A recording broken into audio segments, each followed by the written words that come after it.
Something's working. Yeah. Something's working. But Cody, let's see if we could get a bunch of foreskin. Let's see if we get maybe break into the back of a hospital. I actually have a dumpster. still guy in Arizona. I was gonna text him after this. But we need the foreskins. we need a sack of foreskins. Well, we're gonna make a skincare line. You and me. Put them in a blender. Blend them up with some of Jeff's products. Yeah. And Morgan's gonna test. Just think about it. Figure it out. Write it down. Make a note in your phone. Let's get on that tomorrow. Go to the hospital floor, ask for baby foreskin. You're gonna go back to jail if you do that. For sure. That's a tough one. Holy shit.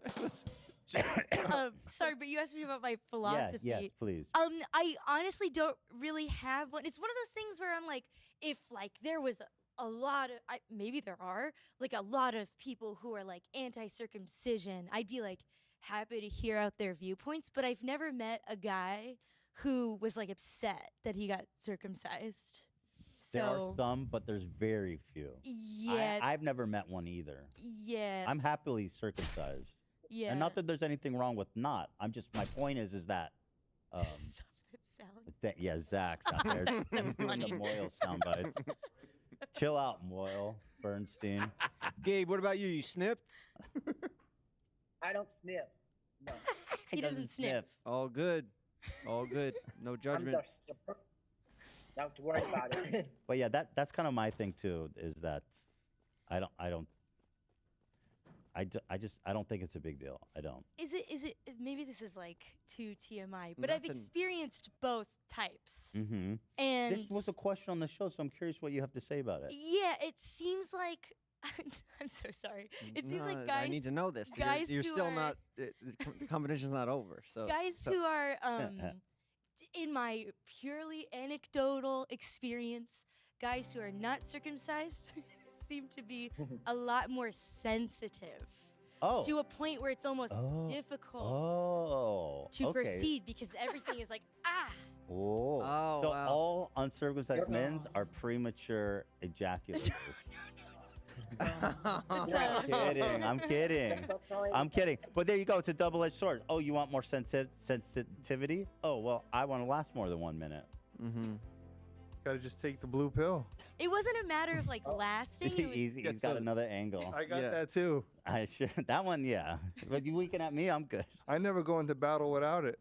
True. It's good to have in. It's good to have. I get it. Into battle without it. Absolutely, bro. Yeah, absolutely, bro. Yeah. That's interesting. Okay. Yeah, science. It comes down to science again. I believe in science. Yeah. I believe in the scientific method. Yeah, it's a dangerous thing. Very interesting. Yeah. Very interesting. So you're saying that, and again, not to be vulgar, just to follow. Let's be vulgar. You prefer the longevity that comes with a circumcised gentleman, potentially. Potentially. Well, okay, so I wouldn't Remember, say our that children are going to be watching this one day back. Yeah, I wouldn't say that they last. I wouldn't say they last for a shorter amount of time. Right. They would last just as long, but it would just be like, I don't know what to do with this because anytime I do anything, it hurts. Different intensity. Yes. Got it. Yeah, it's like, I'm so sorry. This is so vulgar. You're not a virgin? It's more like Wait, hold on. Did you lie in your application? It's no, like a lot. We didn't ask that. It's a lot less vigorous. We'll put it that way. And so you prefer vigorous lovemaking. Jeff, your thoughts on that? Are you able to deliver? Yeah, whatever. He's an athlete. I mean, I go off of you, so. Yeah, I am gonna take the testosterone then. No. I can't have you beating me up. No, I would do what you want. I would get to know you and feel you out and He's a real gentleman. Yeah, it's a dance. You like it, and then Yeah. Nail it down. Call it a day. That's it. I'm out the house. Bye bye. Bye bye, Cody. Yo, Cody, take a hike. Go out to Arizona to meet with your stem cell. I've seen a lot of. Go jump out of a plane or something. Different ones in when I was in the pen. What? Prison. Oh yeah, because y'all got to line up in the naked. male shower. You see the ones with the skin and without. Yeah. I just thought it was a religious thing. Yeah, it is. I mean, it's become cultural in America. It's a weird thing What do that you think the American- percentages are from seeing it like Oh, good question. a full room of 100 inmates? Yeah, I would have to see the percentage of the world's religion. Cock. Well, in America though, there's a lot more. I think it's more common here in Yeah, America. it is, It's it like is. just normalized, Yeah. It is. and then overseas, it's not. You've never been locked up in another country, right? Not yet. I have. I got I got Yeah, arrested in baby. London. but let's not. You Yeah. know, Yeah, Let's I'm not trying to stay count clear it of out. that. At least you're honest, coach. Yeah, I'm just At least want to. you're I'm gonna. honest. Yeah, just you never know what could happen. You got to prepare. You know. Mhm. Nobody plans to go to jail. I never said, "Hey, come get me." Yeah. Well, of he course. just said he's planning. Or no. I'm just kidding. You saying I lost track of the conversation. Yeah. No, he said he wants to own a prison, Oh. so he Yeah, I could sell said them. Own a prison. Yeah. Yeah. There we Not go, there we be go. in one. Yeah, not What be happens on- if you get arrested and sent to your own prison? That'd be kind of That'd be sick. That'd be kind of crazy. It's like I would Pablo make all the Escobar. rules. You're like, yo, give me the keys, Warden. give me the This is keys. my Yeah, prison Pablo now." Escobar. Pablo built his Yeah. own prison. I would have affairs with the correction officers and stuff. You know. Why isn't that a book? I feel like that's an interesting novel. You know? Oh, a lot of it goes on in there. Yes. So, Morgan, is there any? You guys had this wonderful date. Yeah. Is there anything you want to ask Jeff? Anything you've been wondering about? Anything that's been Ooh. stuck with you? He's here now, and I hope you guys get to see and talk with each other very soon after this. I hate to keep y'all apart. Yeah. I should have come prepared with Nope, questions. I hit you with it. Yeah. I still have the note cards in my purse. Don't worry about that. Yeah. No note cards. No note cards. Well, do you treasure them as a keepsake? That's what I was kind of thinking. I was like, can Yeah. I keep these? That's sweet. It's Yeah. a keepsake. Yeah, I'll frame. Do you keep stuff in like a little box? I have a little box. Yeah, I have, That's I have cute. multiple little boxes at home. That's cute. You have a Yeah. box, Jeff? I got a bunch of little gadgets and stuff all around. Huh. Yeah. A couple of box people. Life Couple was boxes. like Yeah. a box of Well, I chocolates. kind of put them around the podcast studio, so it gives a little personality. You know? Do I smell? What's going on here? No, I have allergies. I think. And, Okay. And I was just being polite and respectful. Because I know when people see that, they're gonna go crazy. No, You've been no. farted. Like the gentleman in the back, he was like, "Oh, I just ate a banana and my breath smells." I don't care, bro. I'm not kissing you. Who said that? Cam? Yeah. You got banana breath? I never heard that. Hey, get out of here, banana breath. Bananas smell good. So, what's the deal now? Can we exchange phone numbers or? Okay, hold on. Jeff, Sam and Ian are here, They are. and together we have a council. Yes. Now, let me speak with my co-counsel people, if I may. Now, on one hand, we want to keep the competition fair to the other two lovely Right. girls who you are yet to go Me. on your date with them. I totally forgot that this was a competition. I know it sucks, doesn't it? It's the worst. Because I'm a fan of The Bachelor, and once it gets to like the point where it sucks. It's painful. Yeah. But that's what love is. It's painful sometimes and magical sometimes. I watched my first episode of the regular Bachelor last night. I haven't watched It's so any of dumb, it. but I like it. It's so fun. It can be really good because the characters are so fucked on the I just got tagged in a clip where the guy mixes up the names with the roses, Oh, and it was yeah, like what that's- I did with the right. yeah. So Right. I'm scared to There's watch it precedent. because I'm just gonna feel like an idiot. But that guy's a Bachelor Hall of Fame. He got married and he's the new host of Really? the show. Yeah, the guy who did that. Isn't that right, Sam? Jesse Palmer? You know everything. You're so Maybe that'll yeah, happen Jesse here Palmer. with us. Yeah. You and I, We'll be the new hosts. the new host. Yeah. of a future season. So Sam and Ian, what are your thoughts on a number exchange? No numbers until the end. Ian, you're on the Feels same page. fair. Well, the Oh. final date is Oh, I thought 8 she days said- away. It's 8 So- days away, and I feel like They're not it's a going to get a number exchange for 8 more days. So that's 8 more days of potential talking that these two get versus the final contestant. it is definitely okay. unfair. Yeah. So I'll say this: if possible, it sucks. I hate to even tell you guys, that you can't talk, but I mean that is kind of that is the idea. Well, I want to play by the rules. Yeah, I'm a rule follower like Gabe. Nice. So Cool. But Always go by the rules. yeah. but absence Definitely. grows Thank you, Gabe. makes the heart grow fonder. I believe is Yeah. the expression. That's true. I could pretend you're like out to war, Mm-hmm. Well, and do I'm you guys want like to pining at my window. do you guys want to Maybe come back. exchange keepsake? Because you have the keepsake. I'll allow a keepsake exchange. You don't have one on you, but you can make one, and we'll be an intermediate. I'm so confused. Yeah, what are you talking about? If you Oh yeah, do you have scissors? Give a lock. do. Yeah, I want to We sniff. could I exchange locks of want some hair. of that hair. Yeah, We could swallow it. oh man, okay. I'm down for that. Yeah. So we're swallowing hair. yes. A cli- yeah, I think- I missed the first part. A lock of your hair. yeah, and a lock of your hair. Yeah. You want to do that right now? Intertwine the DNA. We have Yeah. Wendy's. Yeah. We can do well. This is your hair looks great. I don't want to impose. It looks delicious, huh? Yeah, it looks delicious. You want to eat it up? Do you guys want to Yeah. put? We have Wendy's. Do you want to put on a sandwich? Yeah, let's do it. I'm like begging somebody to call me on my bluff right now. Yeah. No, we're eating this hair, Oh, right. Okay. and I have no issue with it because I've eaten tons of hair my whole life, Okay, like on purpose. by accident and on purpose. Okay. Sometimes I would be cutting people because I was a barber in a barber shop Oh, and when I was a Take a little bite. young boy, and I would be cutting hair, and the hair would get all over my hands, and I would Okay. mess up my appointments, and I'd be busy, and it'd be time for lunch, so I'd be eating a sandwich while Eat some Yeah, hair. yeah.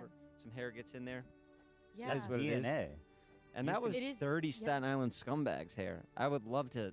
I mean, I wouldn't mind to eat Yeah. your hair if I Not had to something eat you any had hair. thought about Yeah. before now. It's not something I Well- had thought about until you brought it up. I want to do it for the pact thing. I don't just want swallow to. hair and then eat you your poop hair. That's what. it That's is. true. I was thinking about the fact that we will poop this hair. We won't be able to text each other Do when you- it happens. Do you? Okay, we'll figure out the keepsake thing at another day. But I appreciate your guys' eagerness to. So unfortunately, yeah, we'll come to. Communications will open in 8 days. That's what you guys are saying. So we're not eating the hair. Can they send each other emojis? We could drink each other's blood. Down for that too. No emojis. That could be fun. We are. We actually have a nurse in back. That will take blood.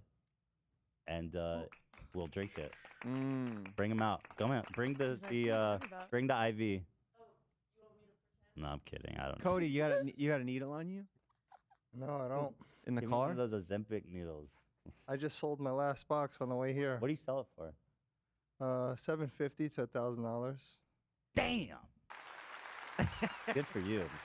Hey, the That's got to be a Damn. good business. Like inflammation's high. Well, now people are gonna say Inflammation's 750 high. inflation. because you said that you Oh. negotiate. You should have Yes, just kept go that at. Well, if you buy more than two, I do $750. Okay. You do. If a you buy price one, break? yeah, I do a price break. And how long does each one of those last? A month. Okay. Yeah. And how does it compare profitability wise to other drugs you've sold? Like Well, it's safer. It's not a Less narcotic. risk, so Less less jail risk. time. that's huge. Yeah. So. But it's- like money wise, it's not as good. Oh, it's good. It's good. It seems like it's I really just don't good. have enough. Yeah, you don't have enough. That's the problem. You don't have enough. Yeah. There's got to be a way for you to acquire a whole bunch of it. Break into a hospital.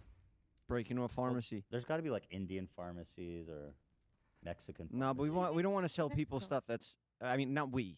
Well, a lot of the shit's made there anyway. They're good. Allegedly. I'm a podcaster. Well, listen, I'm I'm not out of doing none of this business. shit. I'm Yeah. just giving Cody.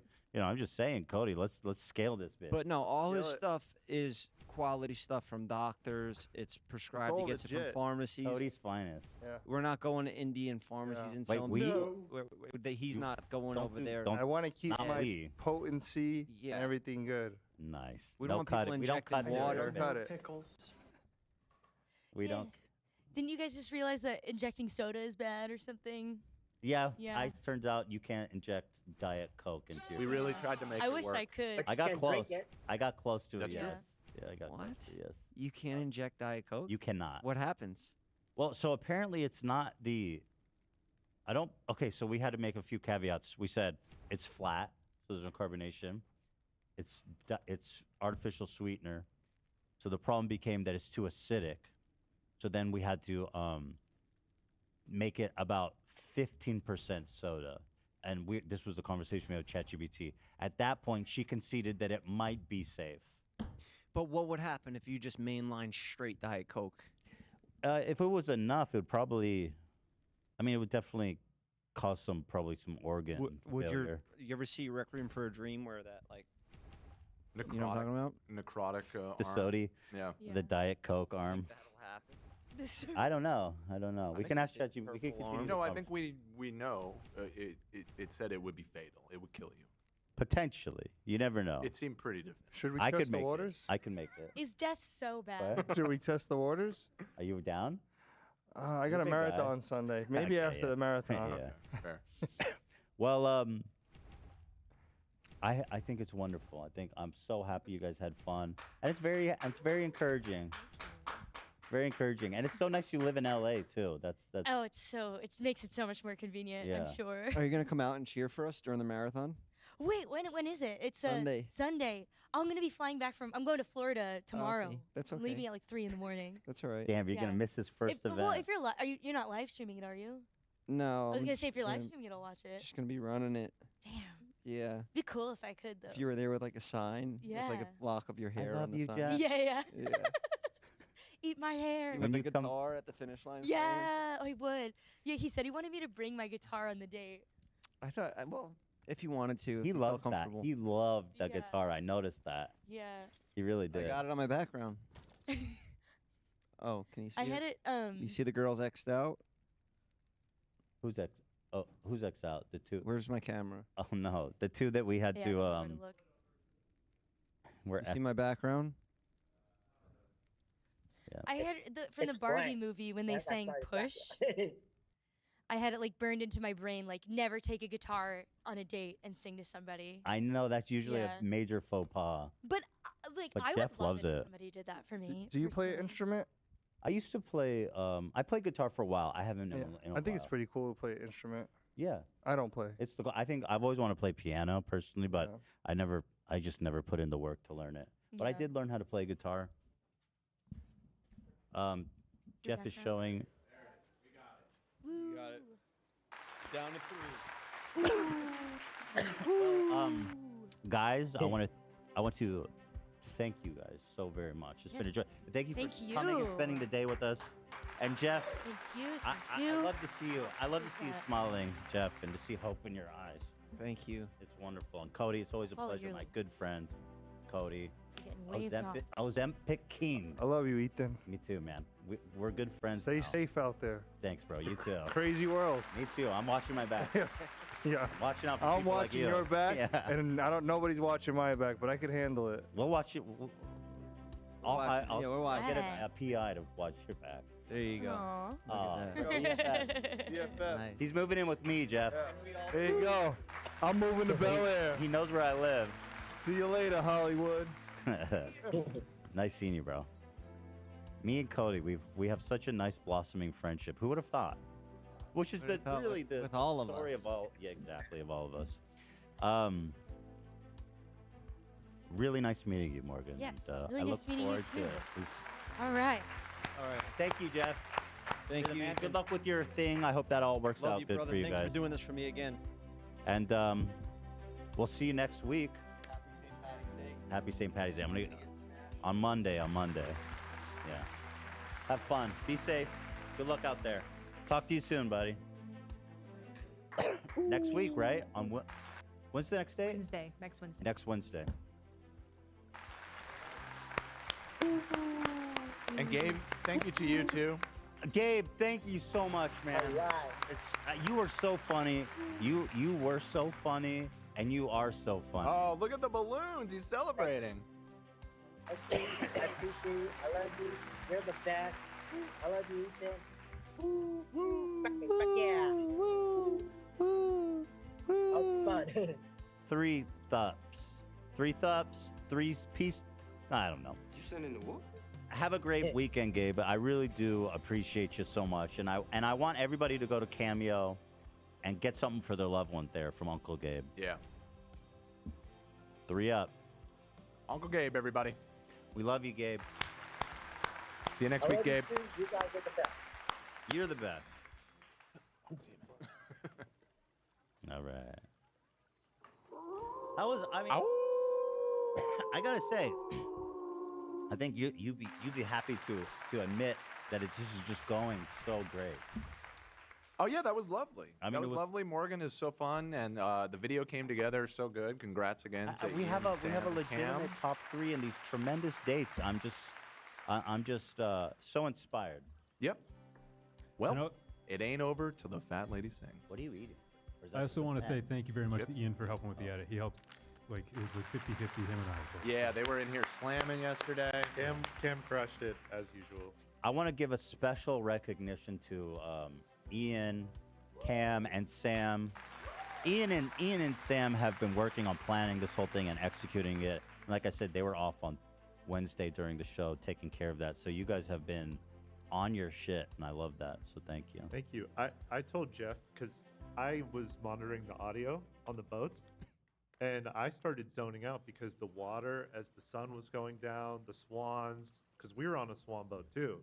And I was like, I was just watching a rom-com. Beautiful out there. I started zoning out on what I was even there for. It's so exciting. It was really nice. Yeah, the vibes were very good. So Jeff mentioned St. Patty's. Last year we had a really fun drunk episode, and we were wondering if we'll do it St. Patty's tomorrow, Sunday. So we're gonna do it on Monday. We'll have a very special top of the morning ladder. Yes, yes, dude. Yes, he's fucking doing it. Let's fucking go. I didn't know I'm from man. Riverdale. Beautiful out there. Nice. Yeah. Do it. Yeah. Yes, yes, dude. Yes, he's fucking doing it. Let's fucking go. I didn't know I'm a river man. dancer. Wow, that was good. Thank you, bro. I'm river dancing to Lizzie in a box. So that'll be fun. Anyone else gonna join me on the festivities? On Monday, yeah, I'll drink. For some I won't get Irish smashed, carb but bombs. I'll partake a Good bit. for you. Anyone else? In an old black course, tan. always. Love's with me all the way. You got the drunkest with me last time, right? Or was Yeah. Yeah, Or probably. maybe not last St. Patty's Day, but last time we drank, I did get quite. He passed that on the couch. Right. I mean, I took a nap. Yeah. Yeah, you took it. Right. I you want passed. to give a little bit. It's kind of off topic, but it's just on my mind. I want to give a little bit of shout out to the President of the United States, Joe Biden. State of the Union speech the other week. He made a big Where this complaint. is going. He made a special note to complain about how many chips are in the chip bag and how it just gets less and less. And I gotta, you know, I love the Cuddle Chips, but I gotta call them out. You gotta call out the people that you love. What? I just opened these. I've had a few Kettle Chips. I mean, look at this. It's basic. It's like here down. What is this? What is this? Big lie. All of this up here. Do we have the chip soundbite? I mean, he's not wrong. Like, They're fucking us. they're dude. making the bag smaller and more puffy. And frankly, you know, are you really saving that much money from a few fucking chips? Yeah. This has been his platform for a while, too. He made a same statement on Super Bowl Sunday. He was very pissed about the chip to bag ratio. Well, what as president, what can he do about it? Is there a presidential? Use the bully pulpit. Is you there an know? executive action he can take to ensure a fair distribution of chips? I think he just can shame them. That's all. That's all he can really do. I think that we need an executive order. Guess what? Grows the economy. If you're anything like me, you like to be surrounded by a snack or two while Well, watching just the big like game. you. You know, when buying snacks for the game, you might have noticed one thing. Sports drinks bottles are smaller. A bag of chips has fewer chips. They're still charging you just as much. And as an ice cream lover, I what mean, makes frankly, me it's most probably angry good is that ice politics. cream This is cartons this have is the actually kind of shrunk issues in real size. Americans care about. The size of their fucking Oreos. Dude, being look at that reduced. dislike bar, though. I can't believe this. What? Oh, How they're is this- lying. Partisan hacks. Dude, this you is- know you're upset too. It is You such know you're hackery. upset too. They go, oh, what? How dare you care about that when the border? It's like, dude, you know what's gonna help us care about the portal? The portal. Keep it good snacks at bay, so that we can focus. Right. Why? You know what I mean? Let's keep them chips. And frankly, the lack of chips in my bag does upset me more than the border. You're pissed. Yeah. That takes years off. I don't your care life. about all the immigrants. Let them in. Just fix the fucking. Do they have do they have kettle chips? Yeah. The immigrants. Then let them in. Let them in. Since we're talking to Joe Biden, can I say something? Chuck Schumer is proposing to ban Zen. I don't want them to ban Zen. Wait, what? Yeah, I noticed. I saw. Why does he want to love ban Zen? I love Zen. It helped me. It helped me quit. Why do they want to ban Zen? I don't know, because they're just half senders, bro. You think that's Straight up? Chuck Schumer is for sure a half sender. Can I get one of those? Wasn't Chuck Schumer? You do it, pussy. You want one? Chuck Schumer Yeah, I like the do. big soda Give me ban one of those. pusher too? Isn't he like one of the primary proponents of that? Wait, wasn't there like? I just had a memory of like a soda tax, and people were going like out of state to buy soda. That's what I'm saying. I think Chuck Schumer had something to do with that. Chuck Schumer. One of the super soda strong ones. ban. Like the one I had last time. Oh, you rogued me last time. WMD'd me. Zach, you gotta learn the official way arrow. to share a snooze. You hold the snooze with one hand, you squeeze it, and you open it with one hand. That's the move in Sweden. I'm sure you're sure about that. Show him, love. I don't know if I don't use snooze. I think it's fucking. You never snoozed out? Nah. You're no. snoozing on snooze? Yeah, these are tighter. That's fucking sucks. Fucking American bullshit on me, dude. Yeah, what the fuck? Oh shit. Dumb shit, dude. Dumb Take that back. shidiot. Dumb shidiot. You dumbass shidiot. Huh? No, you gave me one to try the other day. I gotta be on. That was rough. This one's better, Dan. It's Yeah. more smaller lip filler. The last one was crazy. Is it really that different? I won't press you, but It is better. Well, like I'm kind of curious, but Just try that it, other pussy. one. That other one was terrible. This one's better. I did both. This one's better. Just try it. I'm trying it. Just try it. anyone want to say? You're not gonna get addicted. Just try it. I saw some people say they tried it because of us. Don't try it. It's fucking Yeah, don't bullshit. do that. It's addicting. It's well, I mean, unhealthy. if you Yeah, don't that's a do, bad habit. listen. If you've Right. never taken a nicotine product, don't. Oh Yeah, yeah, don't. just If don't you even so. smoke Don't do it. cigarettes or vape or something, this is a good alternative. I'm just saying, Zen. Like, if you're already hooked, it's a safer alternative. Yeah, seems like There's no it. tobacco in it. I but, got you nicotine gum and Wait, there's no tobacco. No, it's just nicotine. It's nicotine salt. Oh, interesting. Huh. yeah, tobacco. Well, yeah, the other one I put on my gum and almost immediately felt a pretty significant burning sensation. Isn't it great? No, Yeah, it I feels don't like know. cancer. I really didn't like that at all. Yeah. This one, I'm starting to feel that come in. You're right. It's a It tingle. wasn't instant. Yeah. It's a nice tingle with this. I would still say that this is overall not. It's not good. I'm taking it out. Oh, that's very okay. un-zen, bro. Yeah, you're. Yeah, sorry. It's a nice Zenachino. It's a Zimbabwe. the Zimbabwe. What? Yeah, can't- actually, I and now can't that I take took it credit out, for that. it stings, dude. It's not. Yeah, it That's sucks. not good. I'm so used to this shit now, dude. Well, I'm sure. I rip through sure. about a can of these a day. Update. Apparently, the driver stole our food. Yeah. Dude, we have the worst This Yeah. has food luck. happened to me like 10 times. What do you That's mean crazy. they stole I it? Is don't there a understand. photo of it delivered? No, so I got notified to go meet them because I have to give them the PIN number. And I went and I stood outside for like 10 minutes. No one shows up, but then I got a notification saying, enjoy your order. It's been delivered. Oh, So, but I don't know how they get past the PIN. right. That's weird. I don't know. I don't Wait, yeah, what the understand. fuck? But I tried to call their number multiple times, and it was like the dun dun dun dun, like disconnected or some shit. I don't know. And there was no photo of it? No, there was no photo or anything. So they didn't leave it. I looked everywhere. I wonder if people, when they just quit their job, they just just bail with quit. like a tasty looking order and call it a day. Dude, if that food looks good enough, I'll just take it home. I ain't gonna lie. You'd steal someone's food. You just Well, bail. That's fucked up, love. That's We've- fucked up. we dude. have What do you mean? I make reordered it. minimum wage. If like, you know, if that shit looking bussin', it's a big order. I'm going home. I mean, I feel like that. I feel like you only get to do that. One time. You get to Right. do that one yeah, time. but you know, some meals are to quit your job for. What would you go for? A Wendy's meal? Is that worth losing your job over? No, it'd have to be like. What's a lot of food though, Dan? It was a lot of Wendy's. It was Yeah, a lot some of big Wendy's. food. How much was that order, Sam? 181. Jesus Christ. Yeah, Sam, I mean, almost $200 worth of Wendy's. You can resell that on the secondhand food market too. It's a lot What of the fuck money. you talking about? You don't know. You don't know nothing, bro. Fucking shit idiot. I love it. Shitty. It's Fast doing food that now? costs that Yeah. much? When did fast food get so expensive? Jesus. Dude, my gum is still tingling from that. Isn't it was only great? no. I liked it. For anyone that That's a full sender right there. for dude. anyone that at any point was like, oh, they shouldn't be pushing tobacco products, I'm gonna do the opposite right now. That fucking sucks. Do not try Zyn. Yeah, don't Not try. it. good. I'm saying if you already have an addiction, I love Zyn. Yeah. Yeah. I guess so. Yeah, don't do it, man. If you're like, for example, if you're already addicted to heroin, Right.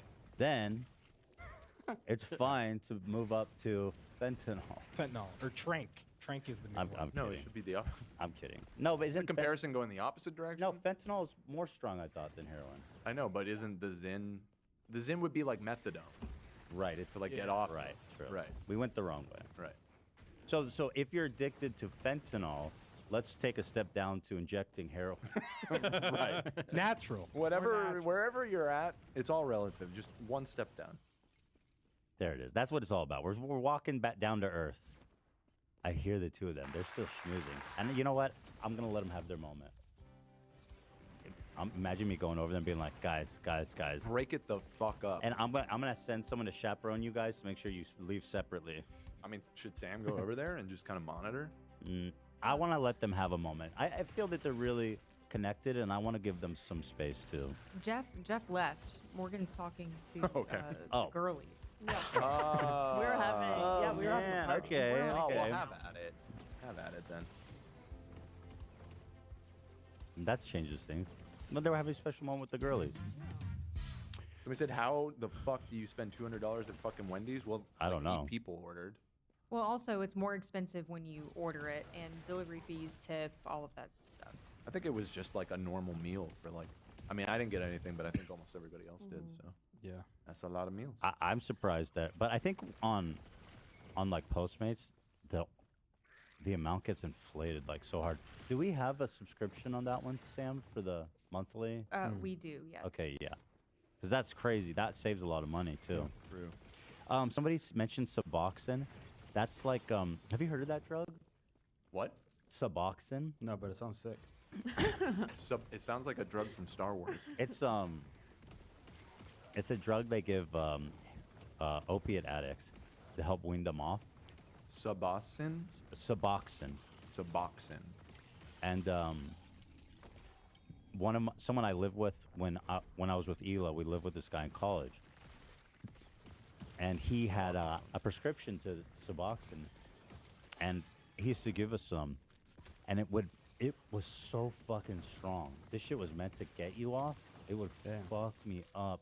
Like, oh, I see what you're saying. like Yeah, well, I mean, it's crazy. still like a It's not a opiate or whatever, narcotic, right? I think. It's No? like synthetic or I don't know what.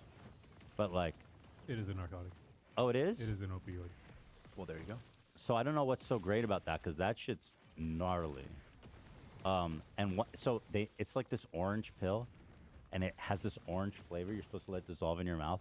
And to this day, because that used to make me puke, I still get nauseous when I taste that orange flavor. Oh, that's it's just ingrained. associated. It's ingrained in me just how Uh-huh. vile that shit was. Right.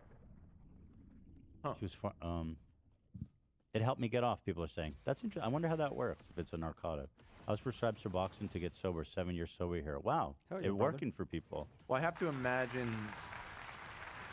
Usually with that, the whole idea is that the come off isn't as intense as Is that what it is? something like heroin. Right. This person says I've been on Suboxone for 5 years. It changed my life. Suboxone saves lives. Wow, good. That's awesome. That's really great. Right. And I think the thing is if you're like a heroin user, your tolerance is so high. Like you got a lot out of it. I don't think it gets them nearly as high as a hit of heroin. Oh, this person says it has an opioid blocker in it. Oh. Now listen, I'm not I'm not an addict, so I took that shit and I was like, fucked for like 24 hours. Right. It was fun. Don't get me wrong. It's a dark irony that this drug designed to get people off of opioids is getting abused itself. Of course it is. Yeah. But it didn't get me addicted to anything. Fair enough. That happened when I moved to Israel. Fair enough. Unrelated to Suboxone. Right. Wow, lots of love for Suboxone. That's great. Shout out. Harm reduction, I guess is a good way to put it. Right. Someone said in chat. We do love harm reduction. You're sober. 'cause of But you know what I like more than harm reduction? Fun induction. Yo, which Let's is turn what the we're fun about to up. do. Turn it up. Harm's induction. So let's see. So I didn't ever really debrief on the Fresh and Fit follow-up. There's actually some really funny stuff Right. here that I'd love to talk about. How have you been? How have you been like coping with the fallout of being owned so thoroughly in the marketplace of ideas? It's been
hard, especially knowing that they erased their VOD from YouTube, and I realized. Well, that was really actually very kind of them to do, to not bring more attention to how embarrassed you were. I knew in that moment when they had erased it from their channel that I had lost. Yeah. Yeah, that's a typical sign. And the pain was overwhelming. Here's a compilation of the wholesome moments between me and Coconuts. I realized that I have a much better pet name for him. It's now Coco Melon because he has the brain of a child. And I mean that as a compliment. Creative, you know. Childlike wonder. Outside box thinking. So we call him Coco Melon now. That's great. I did. Thanks for noticing. I appreciate that. Good job with that. Thank you, bro. Appreciate you saying that. So I'll give you this, bro. You're a comedian. You're funny. I'll give you that. Thank you. got I think you're entertainment. nice. Walter, I do think you're nice. I think you have a kind heart. I swear to God, I feel like you just got like in with the wrong people. You have a sweet heart, Walter. You don't have to live this life. I mean, I think you're very, very versatile. I'm versatile. I appreciate that. I think that's a compliment. Coconuts. I just came back from Barbados too, so that's actually hilarious. And they were tasty, man. Coconuts were tasty. I love All coke. Oh man, coconuts are phenomenal. One of the best. Nut. They're a nut, right? I mean, those are Apparently, great. it's not a nut. You have a service dog, and he's so cute. He or she, I don't know, so cute. This is your dog, right, Coco? So Hero. There you go. My boy Hero, man. Love that dog. But Very anyway, cute dog. my thing was like, if Very you're cute like dog. a passionate dog owner, lover, like you can't be that bad of a person. So, for me, I don't think Myron has a dog, which makes sense to me. But Coconuts has a dog that he's obsessed with, and he brings everywhere. To me, there's a tenderness, there's a love there, Sure. a nurturing element, I would agree.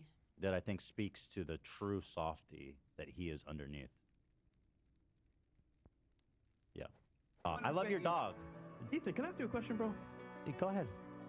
I think, honestly speaking, bro, you're a great person at heart. You busted your nut there right at the top, eh, Walter?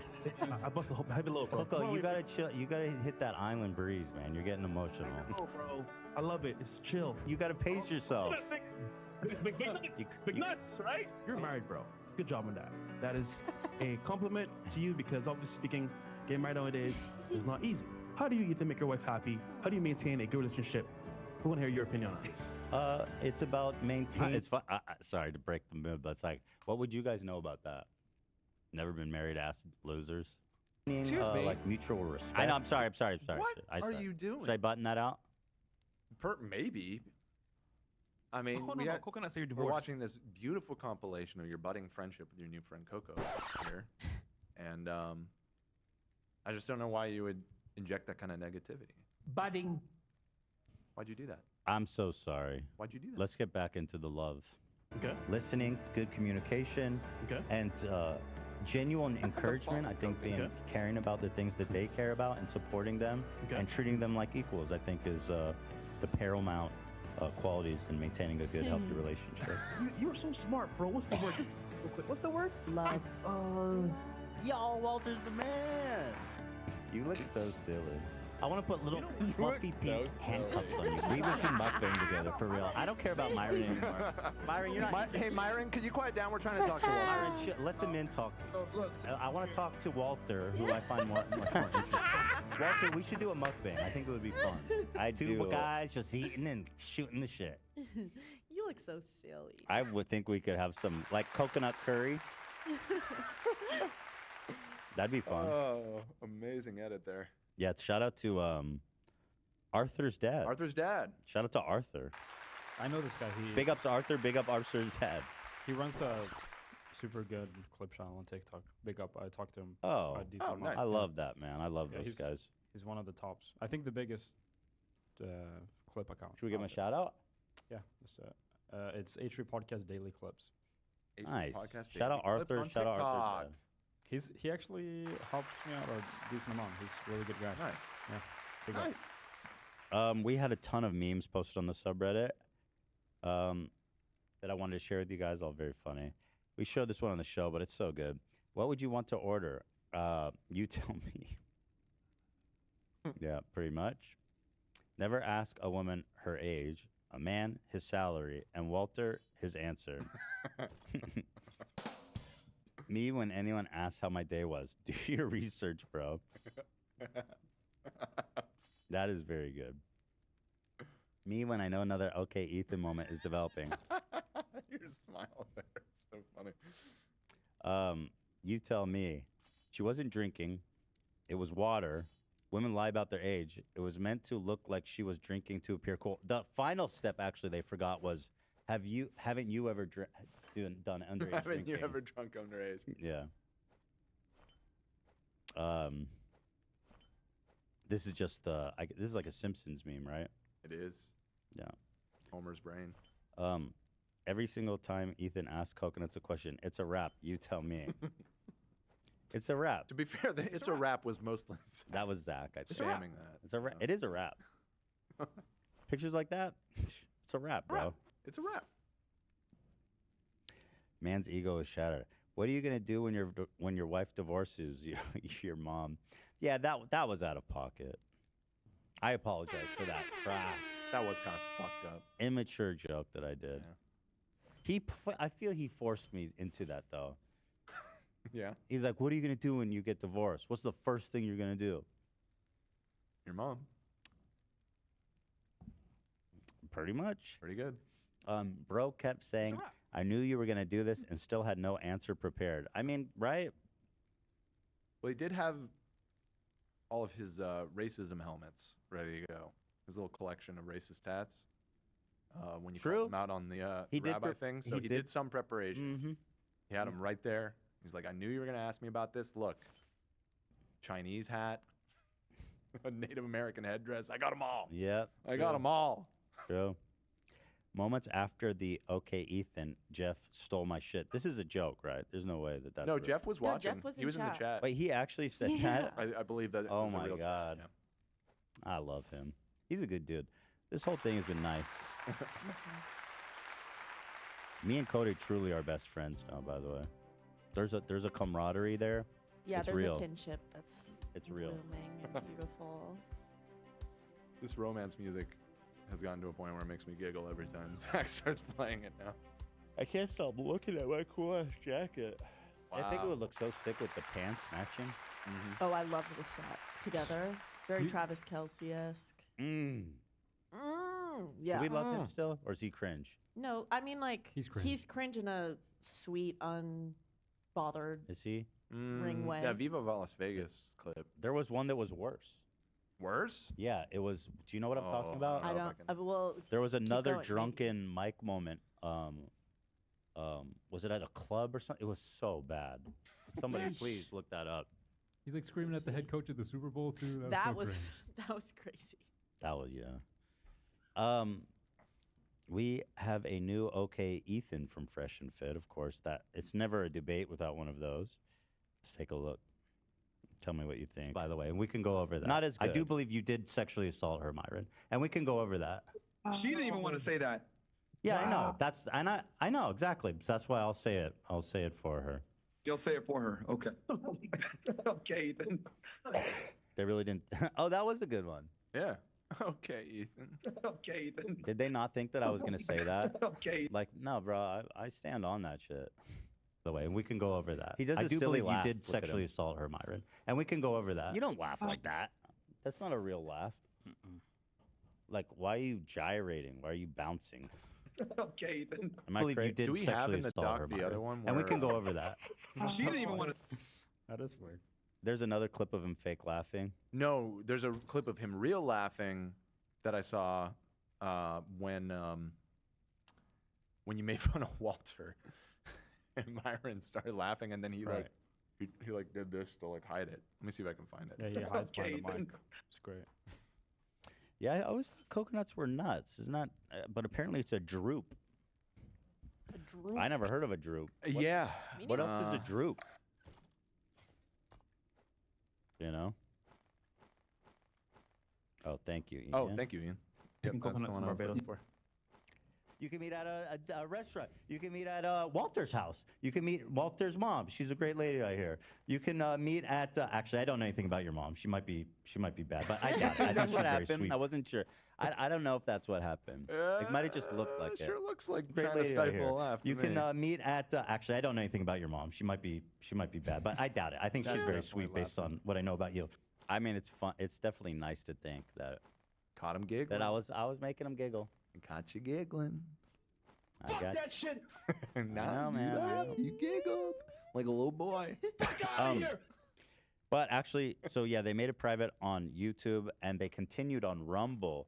So after we hung up, there's some really good moments of them coping hard, y'all. Let's take a look. No, drop it you're down. just showing your immaturity level, my friend. Just making yourself look bad, which is hilarious. You weren't showing up, and they threw us out. All right, awesome, guys. Yo, guys, that was fucking awesome. I mean, they tried so hard. They tried so hard, to dude. pin us on this specific topic, and it's funny because we were prepared. Yeah, we knew what they were gonna do, man. You know, it's. Didn't seem like it. And why was he kept like, I really thought that you were gonna How are they? have a serious. You know what? I'm not even gonna try. Yeah, don't analyze. Don't. It's I'm not gonna fucking try. hilarious, man. This is Andrew Schultz part 2, bro. 100%. Yeah, well, even worse. I don't know what happened. I know they had a thing with Andrew Schultz, but I'm not sure what. They went on his show, and then Andrew started grilling them about something. I don't know. It's a wrap. Yeah, It's even worse, Faith. Worse. And Worse you know, Faith. it's Even interesting worse Faith. because No faith. I have zero How faith. do you? What's Only- worse than no faith? I'm an Anti-faith. atheist. Anti-faith. I'm The against. anti-faith I'm conversation. against the faith. Ethan says he wants to have these debates, etc. And then he does these juvenile. Did he just call me a Jew? Okay, there was one part I went back and watched it at the top of the episode. Maybe I'm overthinking this, but you were talking about Aiden Ross, and he made a comment about you guys being the same. Me and Aiden? Yeah. Wait, Aiden or Andrew Tate? No, Aiden. It was Aiden. And he's like, it was something along the lines like, you would know that. You think he was making a Jew I thing? think it was a Jew thing. Oh, we gotta pull the clip. then. Right, I remember that too. But was he referring to Oh. you being a Fed or something like that, kinda? Or We gotta roll it back. Remember? It was right at the start. If somebody pulls it, well, let's watch it. it was about him Childlike snitching, thing. and then like he said, you would know or something. I would never snitch. I have never and will never. Not a rat. I'll die in prison. Things, and it's just like, congratulations, you made yourself look like an idiot once During that again. whole show, you know what he was doing? Clip farming. Oh yeah, of course he was. Clip farming. Yeah, maybe a little bit. But that's not really my point. I figure that's what they do legit when they come on here because it's like. Uh-huh. But again, I don't even know if they got any useful clips out of that. Because most of them are like, really? You think we give underage girls alcohol? I don't think that, you don't want that clipped. Dude, it's just water, we swear. That's all he was doing. Yeah, and that's why I'm glad that we had the debate on our side full, uninterrupted. Yeah. So you guys can see, this is what he does.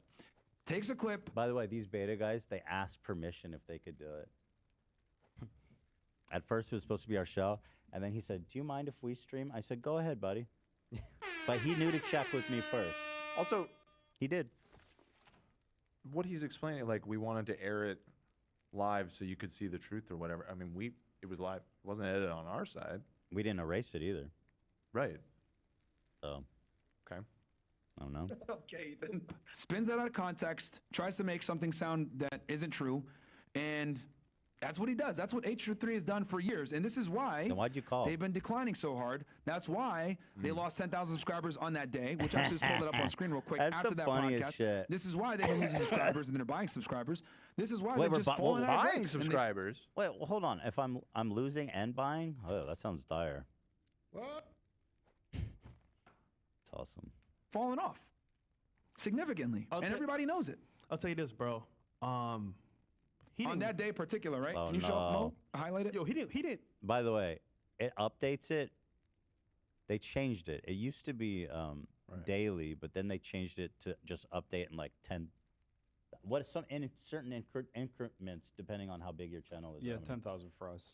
So yeah, 10. So every time we lose 10K.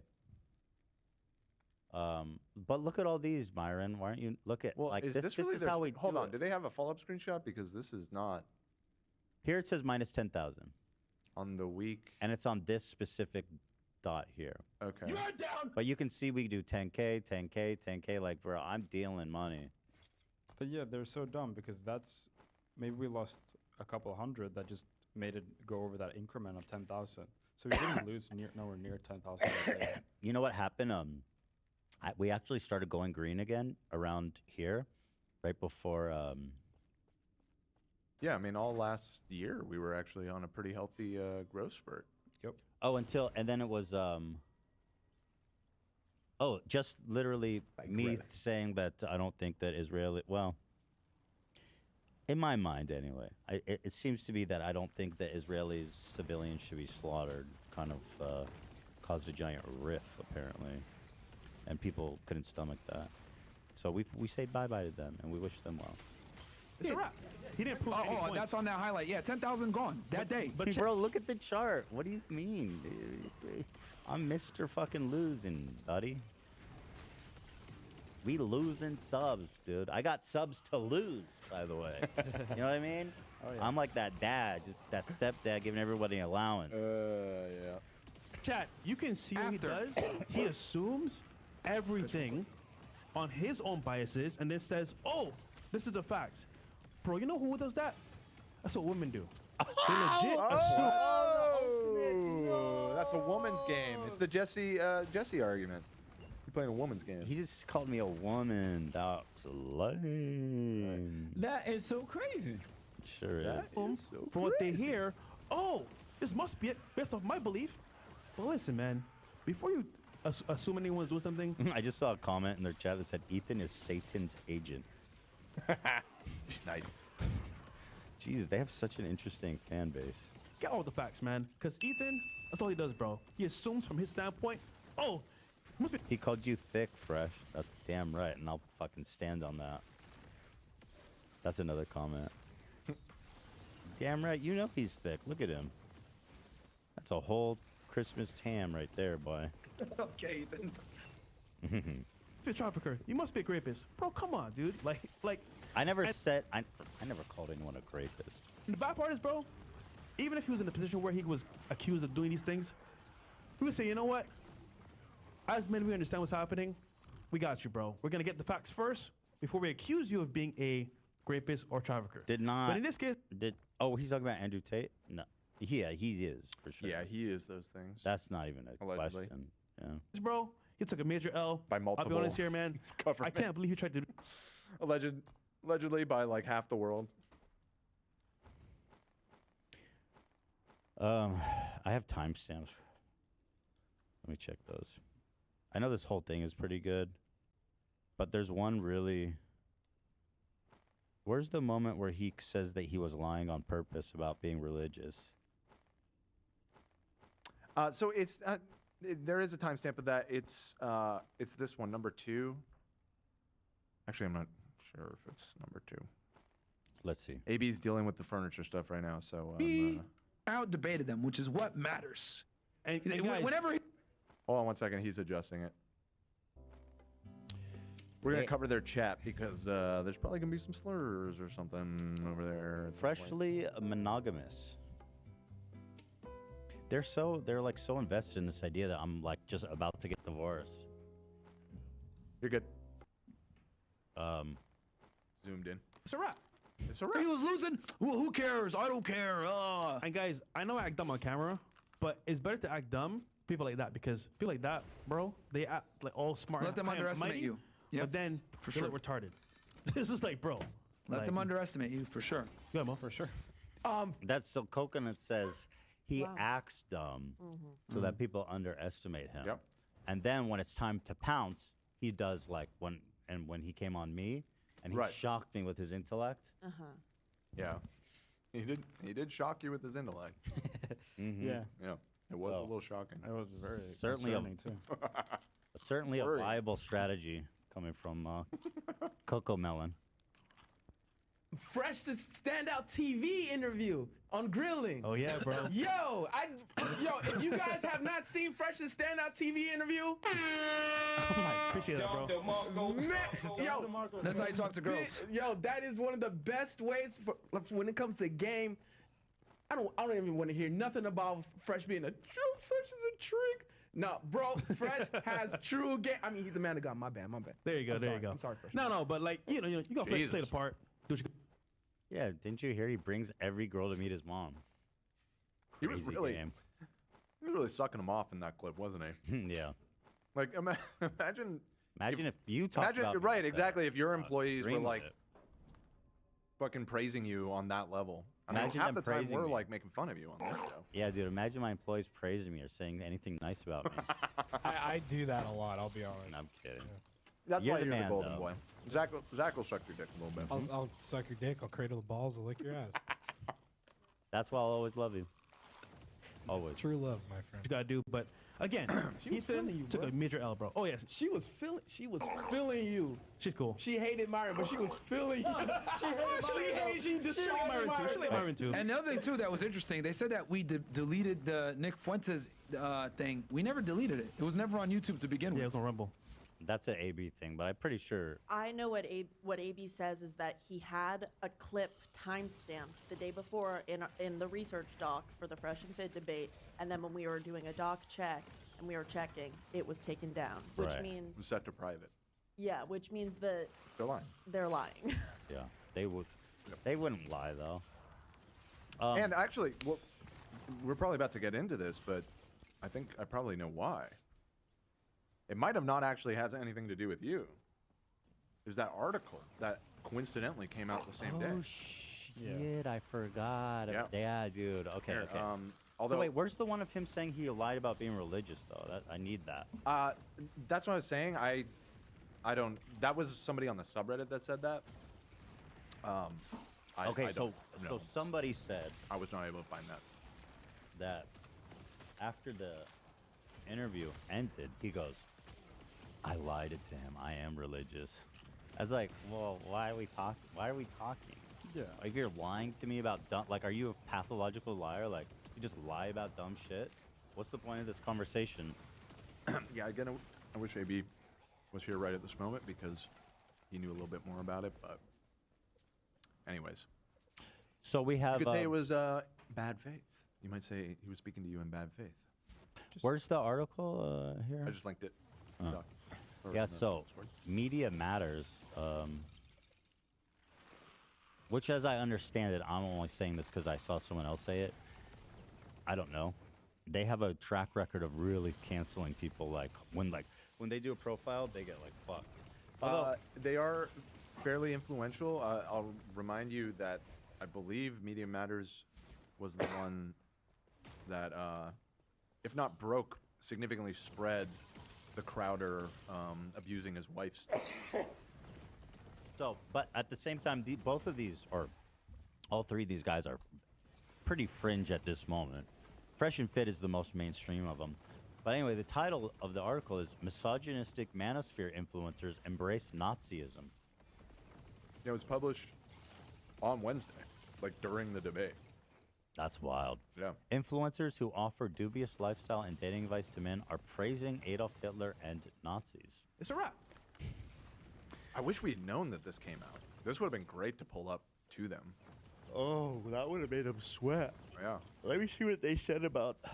I mean, Sneeko's obvious. I don't even need to question that shit.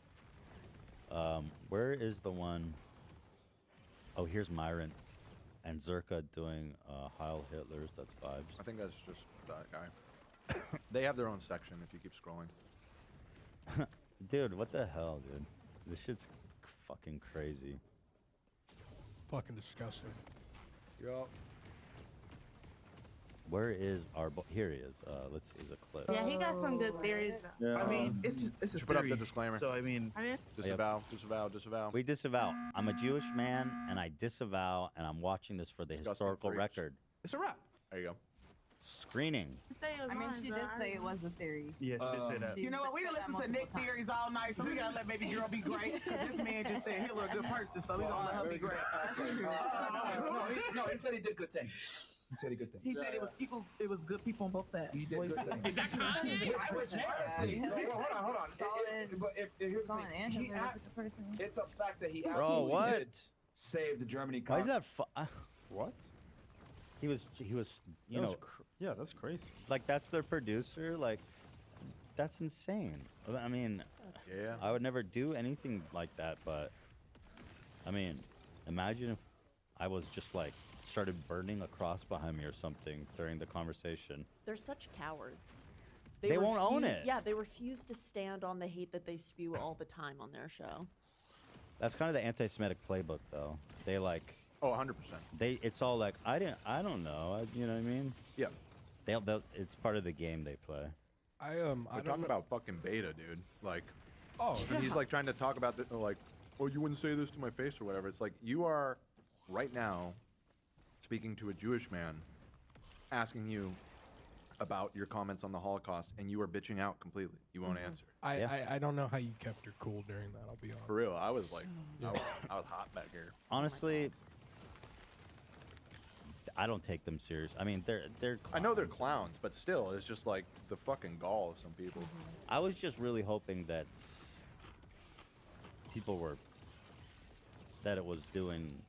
I want people to see like how fucking that they're actually like Nazis. Right. Yeah. And I think they did. Which, that. frankly, even without them saying anything, anybody watching that, I think, can understand what's going on. Yeah. You have to be a Economy. true piece of shit. And to say 100% those turn kind of around things. after World War. Yeah. Oh, that's like deep. That's like final level of. Well, that Ninth documentary that he Circle of said Hell. was based is like it's just Goebbels, just straight up. Yeah, it's pretty vile. It's pretty vile. But at least these guys are like pieces of shit, and everybody knows it. Who's like sane. They know it. I think it's worrying that it kind of because I didn't know they were this like anti-Semitic. I didn't know, and I feel like I'm around them so much, and I didn't know they went to these great lengths. I was aware that like they were willing to have people like Fuentes on their show. Yeah. Which obviously, but But the full extent of again the tweet about the Europa thing really That's GG. like that's GG. Well, and you like how he was like, oh yeah, I like lots of history movies. I was like, name one. He goes, okay, this other anti-Semitic conspiracy It's on Rumble. documentary. It pushes the Holocaust denial to a mainstream source. Yeah. And I've even seen it on Instagram Reels of just straight up most vile. There's no. TikTok is the worst. Oh, by the way, let's ban that shit. I'm ready. Yeah. Who's ready to ban TikTok? I'm right Love, I know you don't want to say goodbye. I mean, we're good. Wait, you're on board with it now? What? I'm fully on board. Oh, what? Why? I'm in. Okay. No, well, like, I'm not that passionate about it, but I just fucking hate it. I don't use it anymore, and like, it's gotten more and more vile over time. I feel like when I started using it, I don't know, it seemed fun and Nah, I was always dog It's shit. all ads. but I don't know. And the ads thing is really what all ads. brought me off. It's like if it's not a direct ad, it's a shop. It's got a commission link to the shop. It's literally every other fucking video. I cannot use the platform. Ban it. Listen, I get that it's very hypocritical of us to be banning the social media for at least for the given reasons, because obviously all of our social media companies do all of the things Not that you're saying YouTube. TikTok does. So sure, it's hypocritical. That said, Right. TikTok is so annoying, man. That's it. It's not like I'm not talking about principles It's not here at all. ideological. No. I don't think I'm not worried I about the just actually Chinese. hate that ad. Yeah, that's it. I hate it. I do think that TikTok radicalizes people. Like I see people expressing like the most hateful, vile fucking shit. I don't think it's any worse than fucking Facebook. Well, I haven't been on in that regard. Dude, I haven't or been on Twitter especially. I think Twitter's the worst now. Oh, it Twitter's is. just 4chan. Oh, if we had an option to ban Twitter, I'm fucking checking that Yeah, box too. I'm buddy. for banning them all. I'm just saying TikTok, if that's the first to go. Let's kill all social media but YouTube. Yeah. TikTok is not going anywhere. And Twitch maybe gets a pass. We'll see. Twitch? They could just come to YouTube. Yeah. Fuck them. I'm seeing a lot of that sentiment in the chat. Ban it all. I think social Ban it media and the might new one, be. too. I think it might be winding down as a cultural phenomenon. I don't think so. Social media in general. Yeah. I mean, like this is kind of full circle to what we were talking about at the beginning of the episode, but I do see it as an extension of the fucking same problem that's ruining most corners of the internet, which is that it's all just becoming so flooded with bullshit. And the ad thing is like part of what you're talking about. It's partially that. It's partially like AI generated content, just bots and all this shit. It's becoming a significant portion of the traffic on all of these sites. And I don't really see that changing. If anything, I just see that continuing to become a bigger and bigger thing. So at a certain point, it's like the product itself becomes unenjoyable. I mean, at that point, I guess probably a new one will crop up or something, and they'll always be chasing whatever the hot new app is or whatever. I think But- Zen needs to make an app. You think so, Zen? Yeah. Zinstagram. Yeah, to me, TikTok is the worst. I haven't been on Facebook legit in probably, I want to say like 15 years. I don't think I've logged into that shit. Actually, more like 12 years probably. I used it in like my early YouTube career. When I started, it was our most important social media Yeah, platform. Isn't that Yeah, I weird? haven't used Facebook since like 2012 or so. Is that why you So, haven't accepted 12 years? my friend request? If that's, I would absolutely accept your friend request.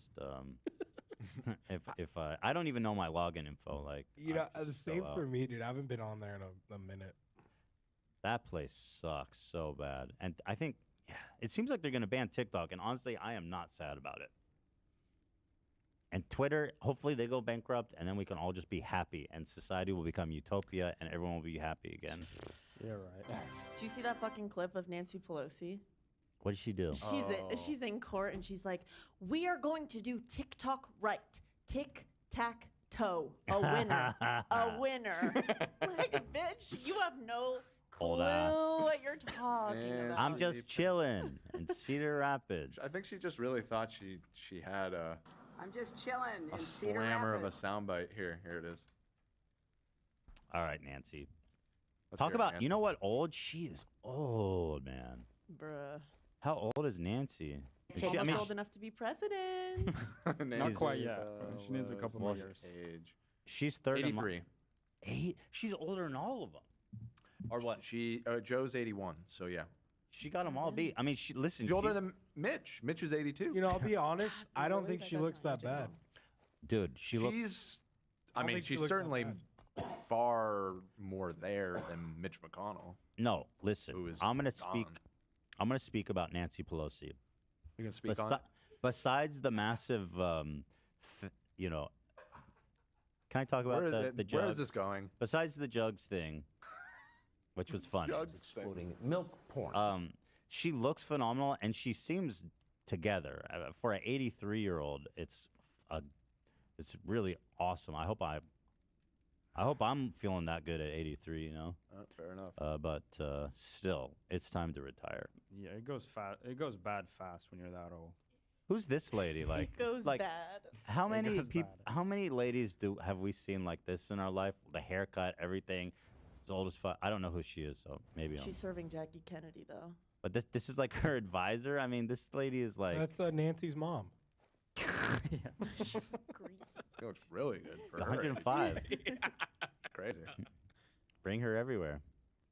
This is not an attempt to ban TikTok. It's an attempt to make TikTok better. Tic-tac-toe. A winner. A Oh, winner. you didn't have to do that. This is not.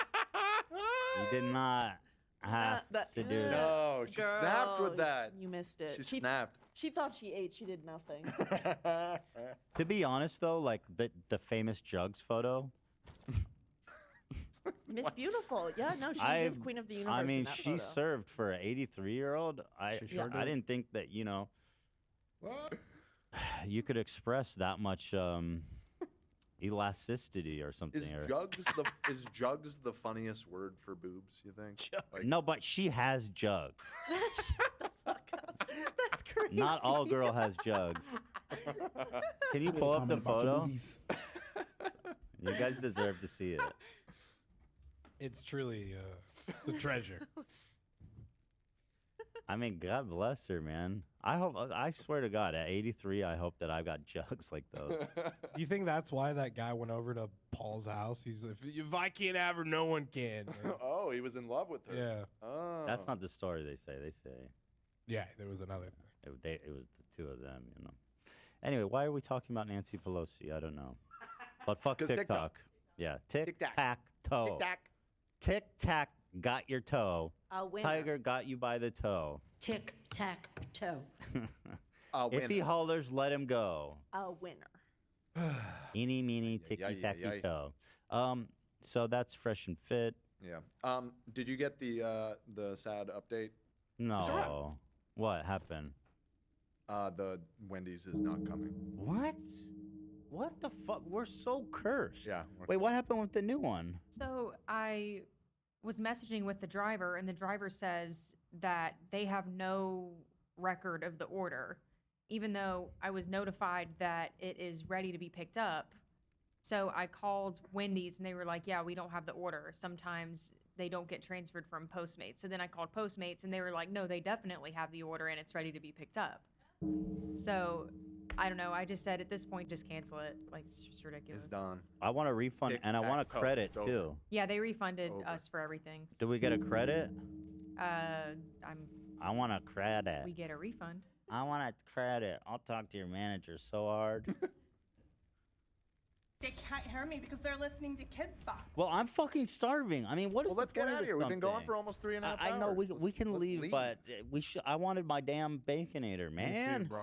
Grab some on the way home. All right. Well, I'm gonna feast at home because it's Friday, baby. It's Friday, baby. Can I also send some appreciation to Gabe? I mean, he is so awesome. He's the best. He is the best. He is so fucking great. And it really has become more and more apparent to me that, like, Gabe is always, like, naturally funny, but he's actually, like, clever funny a lot of the time too. Dude, he like, He's a showman. The shit that he was saying on the boat was cracking me the fuck up. Like he's good. Man's He is good. He is good. You should have seen him at Nick's show. He was getting down like nobody's business. Nice. Yeah, people are accusing me of lying. There's one thing I do want to clear up here, Dan, before we go. Hmm. I said on the members live, I said, let me take a sip of water. I'm being called out Oh, here. I knew this was gonna bite you in the ass. And Yeah, I here watched this happen in real time. Now, here I am sipping a root beer, not water. Where's the water, buddy? Now, you know what's funny? I love all the different puns. Why the fuck you lying? And, Your hand too. and Fresh and Fit, they're going to use this against me. But I swear to God, on everything that's holy in this world, that was water. What? It was Wow. water. So you put water in I it. so I fucking shit. I'm like, I drink too much soda, right? So I'll crush a soda, and then I'll fill it up with water so that I have to consume that before moving on. And then you still got a little bit of the I did. I swear to God. What? You still got a little bit of the flavor of the A&W. I think I don't like that. I rinse it out. But that A&W is great shit. Dude, I've got one in the car for the ride home. Oh. By the way, no caffeine in it, which Well, you is go- not preferable, but I can share it with my boys and they love it. Wait, you left it in the car to drink it on your way home? I meant to drink it on the way here, but I forgot. But you're planning on drinking it anyway? hot. That's gonna be hot as fuck. Because I yeah. sometimes bring a soda with me in the car and then I forget it and I never drink it pretty much. It just I, becomes I one have of a those di- things. I have a diet Dr Pepper that's been in the car for a year. Yeah, right. Dude. What the fuck? One day. One day you'll drink It's One gonna day be you'll great. want it so bad. Yeah, you need a Yeah. backup soda. Yeah, yeah. Backup. Yeah. I have a couple of those me. rolling around on the floor. Let's see. This off the rails intro, I actually want to do that on Wednesday. Somebody made an off the rails one because everyone's Right. missing yeah, let's save the it for off the rails. Zach and Ian collab. So, anything else you guys want me to check out? Oh, I wanted to give this girl a shout out. Ashley The heads. Via Nova. She's been making super cool art of the crew. She makes these really cool, like monster sculptures. Lady V Monstrosities on Instagram. Here's the one of Zach. It's so dope. That is so sad. It's Whoa. terrifying as all fuck. but Yeah, it is scary, but That is sick. I like really the chest hair. Looks like super legit. yeah. Yeah, and the beard. Wow. That's Hey, there's a video of it. Let's see. I don't know if the music's probably. I'll mute it. Yeah. She's super Wow. talented. So cool. That's amazing. Really disrupting the show, guys. Hell yeah. Wow.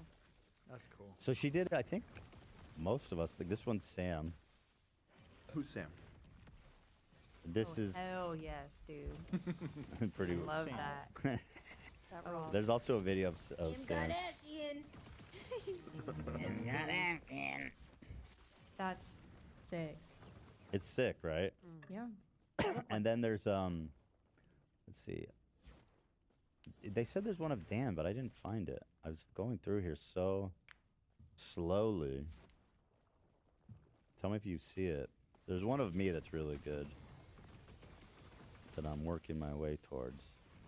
Oh, this, yeah, here. There's you. Look at this shit. That's really good. I do not smoke, okay, for the record. She has this really good job of, like, the hair. Yeah. It's just so fucking, like, seedy and, I don't know. It's so, like, it just looks like, It's awesome. yeah. Yeah, really cool. That's Lady V Monstrosity. Everyone was saying there's a really great one of Dan. I didn't see it. This one? Yeah, that looks just like me. Maybe it was one of the videos if you scroll growing up up with Mega more. Man. Which one? Go up. Up. There was one that it was like the beginning of the process. Yeah, right there, where in the she's middle. carving in the I think I checked this one. It wasn't this one. No. Oh yeah, I don't. And I feel like you're not. Are you an I overall don't. guy? I'm not an overall guy. Yeah. Yeah, but check her out. She's Maybe I mega should be, though. talented. Yeah, I mean that doll looked great. Should I wear overalls, guys? Is that weird? Overall chat? Fuck, Oh. dude. Chat? Oh, I. Chat? Chat? Oh, I see. Chat. Should I wear overall? Chattene? Gotta win over? Are you showing all these, Ian? Always win over? Yeah. Yeah. Yeah, we've been seeing it. I was like, is this Dan? No. I mean, I Could be. No, this is Poultry. Anyway, we love her. Shout out.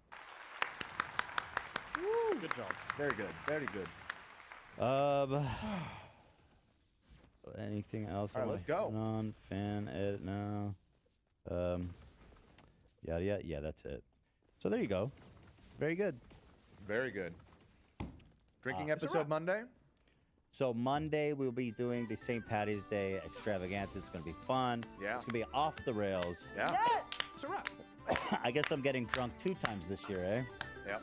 Also, I'll probably regret announcing this because it's not 1,000% confirmed, but it's looking very likely. Next Wednesday, Bobby and Kalila. Oh, fun. I knew that. And they then wanted- Friday will be the next Bachelor Day. So packed week of shows.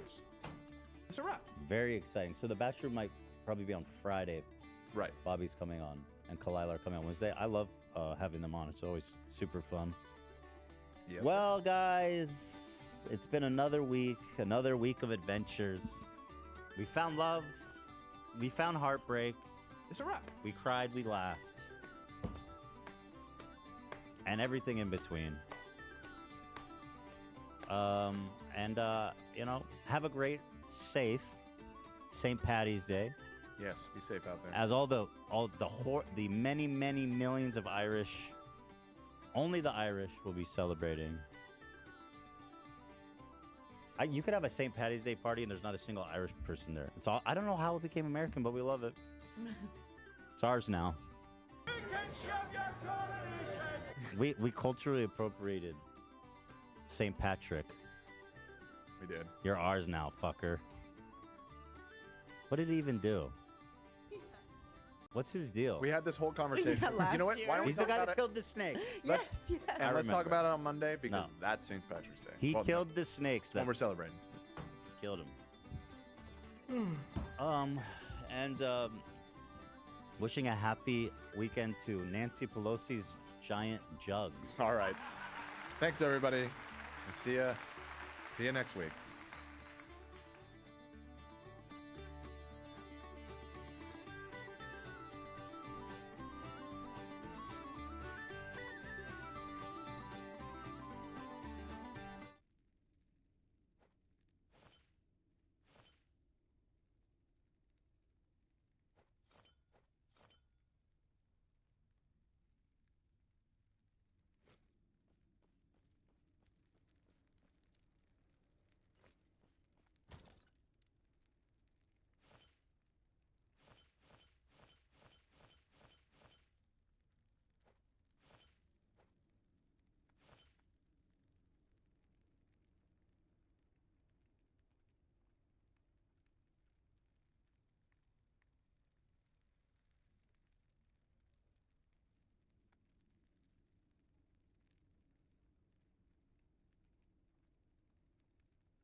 I know what he's quoting from, but you've lied about this particular instance in the past. Those kids weren't just on the beaches as often stated in articles. Those kids were literally coming out of a previously identified Hamas compound that they had operated from. They literally did. They said, well, the vast majority of protesters who acted in a peaceful manner. During most protests, dozens have approached the fence attempting to damage it. Any fucking points. What is that supposed to prove? Okay, I'm going to just shut up, please. Don't teach me about the English language. So the Declaration of Judge I said plausibility is the same concept as qualifying. The court is not asked at this present phase of the proceedings to determine whether South Africa's allegations of genocide are well-founded. They're not well-founded. They're not even well-founded. It's called dolo specialis. It is the most important part of genocide, which is proving the special. I don't know how you don't come across this term in dealing with genocide. That seems really strange. I think it's like the most important factor when it comes to genocide is that special intent thing. I feel like this comes up all the time when you do any genocide research, but okay. There's a highly special intent to commit genocide. It's possible that Israel could... That's mens rea. No. The mens and rea... then yes. he's smiling here because he's pulling up like mens rea, but mens rea is just a reference for general state of mind. But there's a higher state of mind for genocide, which is the dolo specialis that I refer to. Dolo specialis is a highly special intent. Did you read the case? It is Mr. a highly Borelli, special intent. I'm going to ask you again. Genocide. Yes. Please stop displaying your imbecility. Okay, I'm sorry if you think the Declaration of the Judge is imbecile. Don't put on public display that you're a moron. At least have the self-possession to shut up. Did I read the case? My display on camera. You're putting yours in books. Borelli, Okay? I read the case around 4 times. I have yet to see Finkelstein make that pose that you showed us. Did you make it up? What? I feel like I watched him do it like 400 times in the conversation. What? You're aware that your existence literally triggered Finkelstein during this debate, right? Or he heard stuff about me or whatever. I'm not sure. But like I said, I have to like, I'm trying to evaluate this. I think I need a totally different like normative frame to analyze his behavior. And then I think his background must be like Soviet or like hardcore East, because all of his, especially when you start, and I don't think I bring up any of that in this debate. When you start looking at his other political opinions, you start to see like, oh, you don't like, it's like everything is so predictable. Like, oh, you support Russia over Ukraine. Of course you do. Oh, you think Russians had a reason to invade Ukraine. Oh, of course you do. Oh, you think that Charlie Hebdo, you know, those guys deserve to get killed by those poor pals. Oh, of course you think this. Or like every single opinion just becomes so obvious and predictable, and it's all just like super partisan, like anti-Western bullshit, basically. Yeah. How much of this is academic gatekeeping? He tried to gatekeep, but it's not academic. Whatever he does is far outside of the world of academia. I don't know. It's just. I would just call it trolling. I would just call it trolling, I guess. Yeah. For what happened in Europe, and uniquely close the only safe haven for Jews. Professor Morris, because of your logic, and I'm not disputing it, that's why October 7th happened. Oh my God. Does he really think? Does he really think that about Charlie Hebdo? He thinks that Charlie Hebdo is basically the same thing as the Nazi propaganda. John Brown's body in Gaza. Dolores Iburu La Passionaria famously exhorted during the Spanish Civil War, better to die on your feet than live forever on your knees. For the past 20 years, the people of Gaza, half of whom are children, have been immured in a concentration camp. Today, they breached the camp's walls. If we honor John Brown's armed resistance to slavery, if we honor the Jews who revolted in the Warsaw Ghetto, then moral consistency commands that we honor the heroic resistance in Gaza. I, for one, will never begrudge. On the contrary, it warms every fiber of my soul. The scenes of Gaza's smiling children as their arrogant Jewish supremacist oppressors have finally been humbled. Holy shit. I think Aaron said she was going to try to reach out to get me a debate with this guy, so maybe we'll chat with Finkelstein. Jesus Christ. Wait, somebody said to look up what he said about Charlie Hebdo? No shot, right? Hold on. There's no shot. Norman Finkelstein, Charlie Hebdo.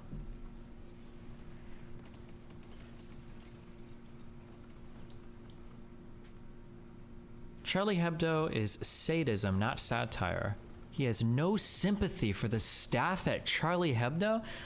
No shot. Let's say, amidst all of this death and destruction, 2 young Jews barged into the headquarters of the editorial offices of Der Stürmer, and they killed the staff for having humiliated them, degraded them, demeaned them, and insulted them, queried Norman Finkelstein, right? A professor of political science and author of numerous books, including The Holocaust Industry and Method and Madness. How would I react to that, said Finkelstein, who is a son of Holocaust survivors. The desperate and despised people of today are Muslims, he said, considering the number of Muslim countries racked by death and destruction in the cases of Syria, Iraq, Gaza, Pakistan, Afghanistan, and Yemen. So two despairing and desperate young men act out their despair and desperation against this political pornography, no different than Der Stürmer, who, in the midst of all this death and destruction, decided somehow noble to degrade, demean, humiliate, and insult the people. I'm sorry, maybe it is very politically incorrect. I have no sympathy for the staff of Charlie Hebdo. Should they have been killed? Of course not. But of course, Stryker shouldn't have been hung. I don't hear that from many people. Stryker was among those who stood trial on charges at Nuremberg. Following World War II, he was hung for those cartoons. And he compares the brave young Palestinian men who rose up and killed the Charlie Hebdo people the same way that he would the Jews of the Ghetto Warsaw Uprising, basically. He quotes like 50 million different Nazi Holocaust things constantly. He probably rides on that Holocaust shit more than any other Jewish person I've ever seen in my life. Or not Palestinians, Muslims, sorry. The goal was to explore, together, the history, present, and future of Israel and Palestine in a free-flowing conversation. No time limits, no rules. There was a lot of tension in the room from the very beginning, and it only got more intense as we went along. I quickly realized that this very conversation, in a very real human way, was a microcosm of the tensions and distance and perspectives on the topic of Israel and Palestine. First question is about 1948. For Israelis, 1948 is the establishment of the State of Israel and the War of Independence. For Palestinians, 1948 is the Nakba, which means catastrophe, or the displacement of 700,000 Palestinians from their homes as a consequence of the war. What to you is important to understand about the events of 1948 and the period around there, 47, 49, that helps us understand what's going on today, and maybe helps us understand the roots of all of this that started even before 1948. I was hoping that Norm could speak first, then Benny, then Wayne, and then Norm. After World War II, the British decided that they didn't want to deal with the Palestine question anymore, and the ball was thrown into the court of the United Nations.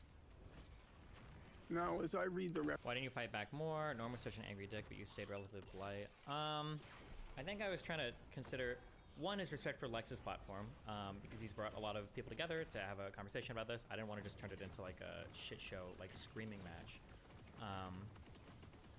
And then secondly, because I figure if the other side doesn't bring up a single coherent point from the entire conversation, which they didn't, and they're like being unhinged the entire time, I feel like hopefully it plays better to me. I definitely could have gone, I definitely could have gone harder though, given how unhinged Norm was, but I don't know, I figure I'll let it stand.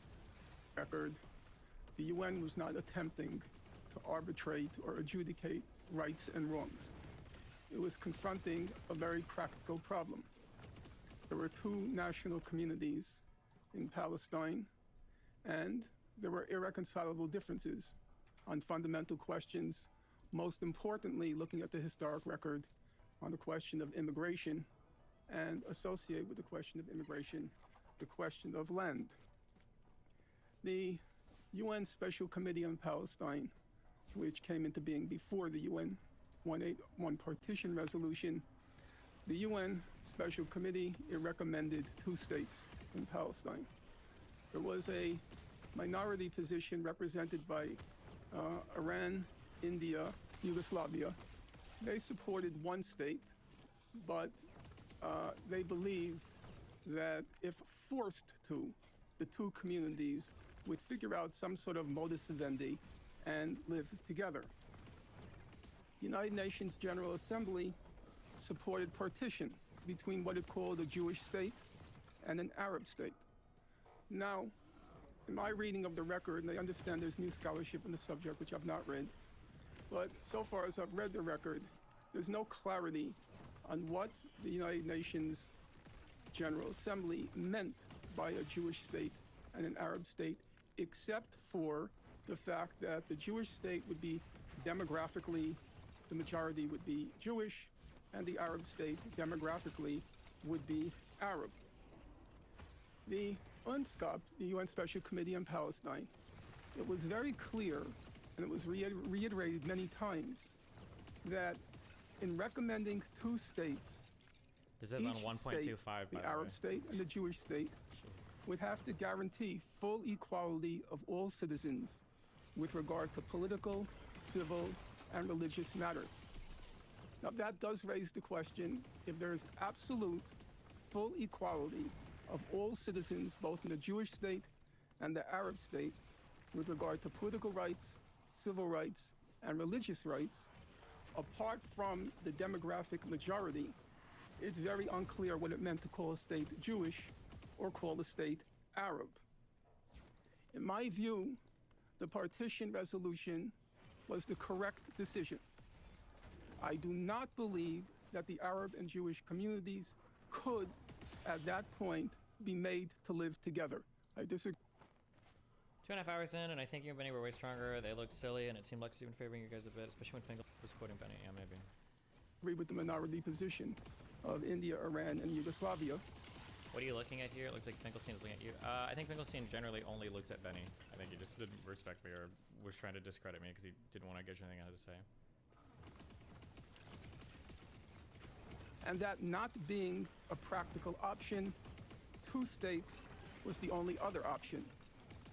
In this regard, I would want to pay tribute to what was probably the most moving speech at the UN General Assembly proceedings by the Soviet Foreign Minister Gromyko. I was very tempted to quote it at length, but I recognized that would be taking too much time. So I asked a young friend, Jamie Stern Weiner, to edit it and just get the essence of what Foreign Minister Gromyko had to say. During the last war, Gromyko said, the Jewish people underwent exceptional sorrow and suffering.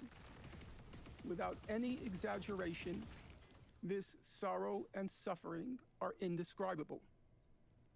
Hundreds of thousands of Jews are wandering about in various countries of Europe in search of means of existence and in search of shelter. The United Nations cannot and must not regard this situation with indifference. Past experience, particularly during the Second World War, shows that no Western European state was able to provide adequate assistance for the Jewish people in defending its rights and its very existence from the violence of the Hitlerites and their allies.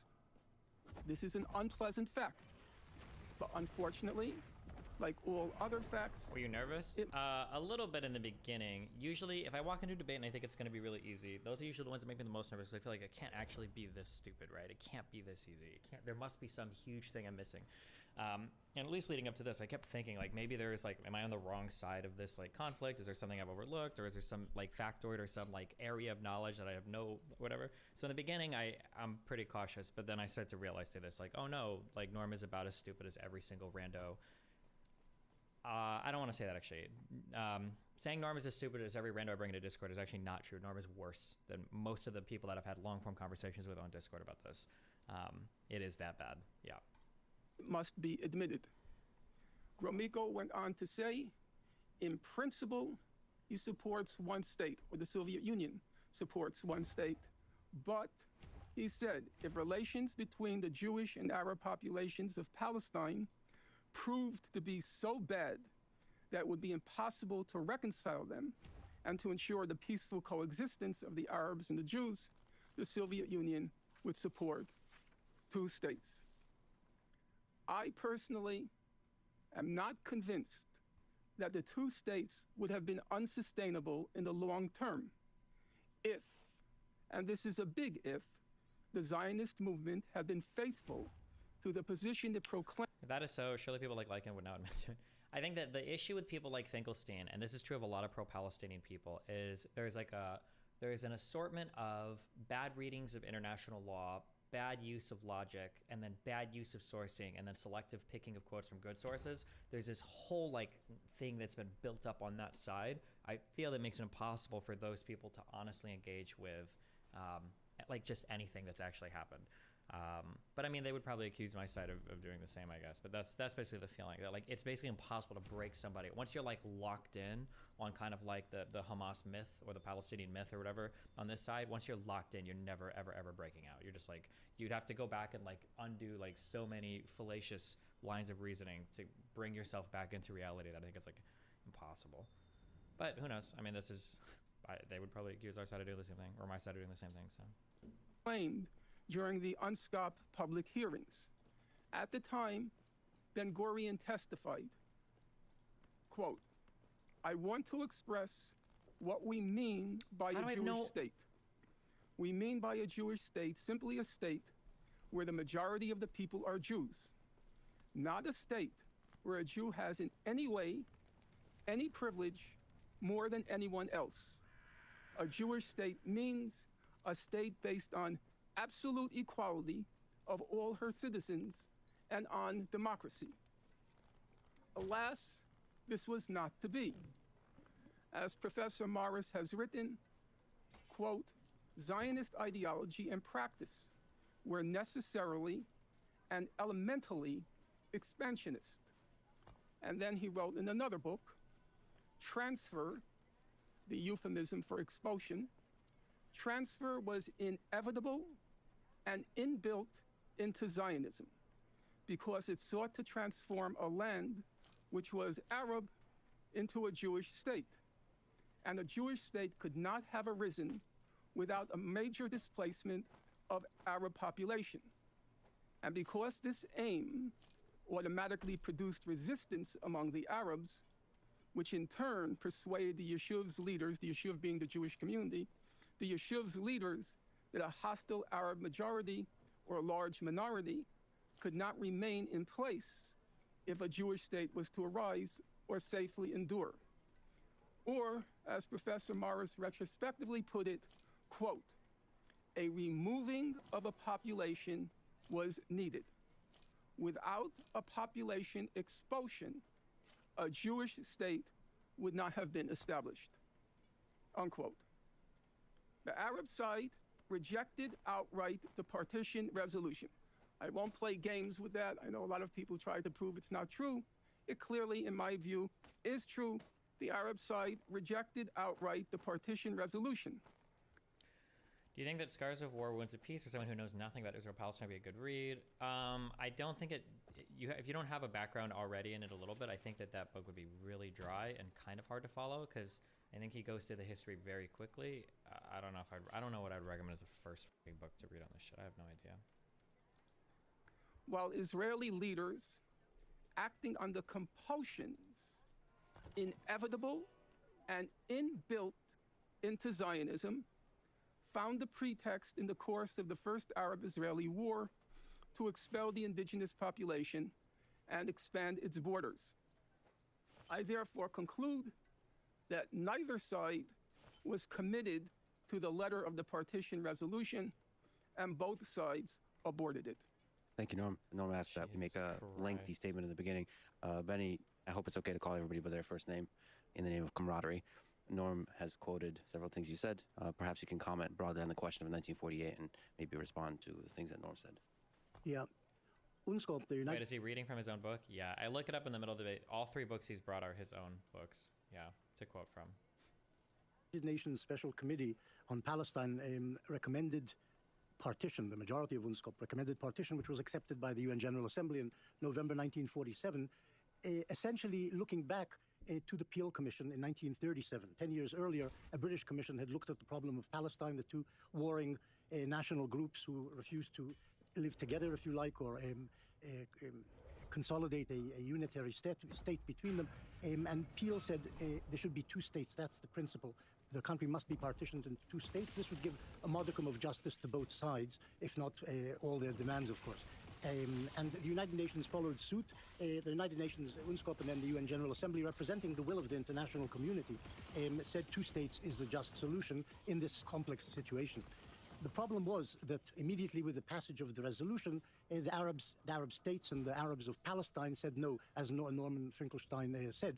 They said no, they rejected the partition idea, the principle of partition, not just the idea of what percentage which side should get, but the principle of partition they said no to. The Jews should not have any part of Palestine for their sovereign territory. Maybe Jews could live as a minority in Palestine. That also was problematic in the eyes of the Palestinian Arab leadership. Husseini had said only Jews who were there before 1917 could actually get citizenship and continue to live there. But the Arabs rejected partition, and the Arabs of Palestine launched, in very disorganized fashion, war against the resolution, against the implementation of the resolution, against the Jewish community in Palestine. And this was their defeat in that civil war between the two communities while the British were withdrawing from Palestine. Led to the Arab invasion, the invasion by the Arab states in May 1948 of the country. Again, basically with the idea of eradicating or preventing the emergence of a Jewish state in line with the United Nations decision and the will of the international community. Norman said that the Zionist enterprise, and he quoted me, meant from the beginning to transfer or expel the Arabs of Palestine, or some of the Arabs of Palestine.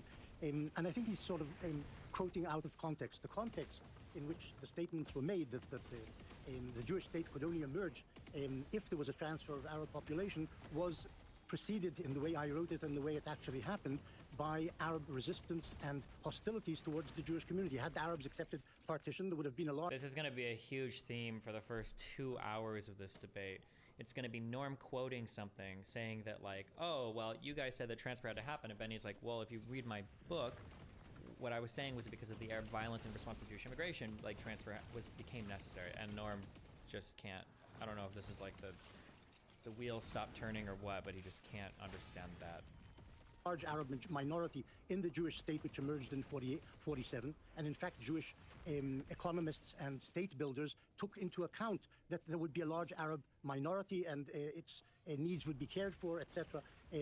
But this was not to be, because the Arabs attacked. And had they not attacked, perhaps a Jewish state with a large Arab minority could have emerged, but this didn't happen. They went to war, the Jews resisted, and in the course of that war, Arab populations were driven out. Some were expelled, some left because Arab leaders advised them to leave or ordered them to leave. And at the end of the war, Israel said they can't return because they just tried to destroy the Jewish state. And that's the basic reality of what happened in 48. The Jews created a state. The Palestinian Arabs never bothered to even try to create a state before 48 and in the course of the 1948 war. And for that reason, they have no state to this date.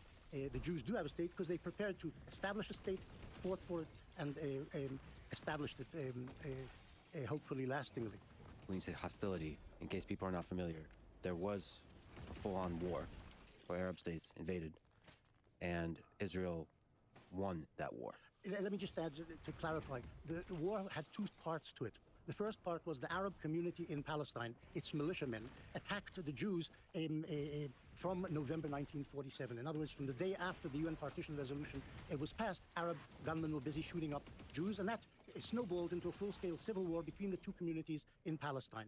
In May 1948, a second stage began in the war in which the Arab states invaded the new state, attacked the new state, and they too were defeated, and thus the state of Israel emerged.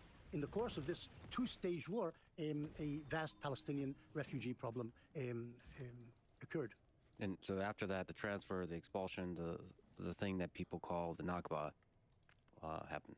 Regarding Zionism and transfer, I think Chaim Weizmann, the head of the World Zionist Organization, had it exactly right when he said that the objective of Zionism is to make Palestine as Jewish as England is English or France is French. In other words, as Norman explained, a Jewish state requires Jewish political, demographic, and territorial supremacy. Without those three elements, the state would be Jewish in name only. And I think what distinguishes Zionism is its insistence, supremacy, and exclusivity. That would be my first point. The second point is, I think what the Soviet foreign minister at the time, Andrei Gromyko, said is exactly right, with one reservation. Gromyko was describing a European savagery unleashed against Europe's Jews. At the time, it wasn't Palestinians or Arabs. The savages and the barbarians were European to the core. It had nothing to do with developments in Palestine or the Middle East. Secondly, at the time that Gromyko was speaking, those Jewish survivors of the Holocaust and others who were in need of safe haven were still overwhelmingly on the European continent and not on Palestine, not in Palestine. And I think, given the scale of the savagery, I don't think that any one state or country should have borne the responsibility for addressing this crisis. I think it should have been an international responsibility. Soviet Union could have contributed, Germany certainly could and should have contributed. The United Kingdom and the United States, which slammed their doors shut to the persecuted Jews of Europe as the Nazis were rising to power, they certainly should have played a role. But instead, what passed for the international community at the time decided to partition Palestine. And here I think we need to judge the partition resolution against the realities that obtained at the time. Two-thirds of the population of Palestine was Arab. The Yishuv, the Jewish community in Palestine, constituted about 1/3 of the total population and controlled even less of the land within Palestine. As a preeminent Palestinian historian, Walid al-Khalidi has pointed out, the partition resolution, in giving roughly 55% of Palestine to the Jewish community, and I think 42% to the Arab community, to the Palestinians, did not preserve the position of each community or even favor one community at the expense of the other. Rather, it thoroughly inverted and revolutionized the relationship between the two communities.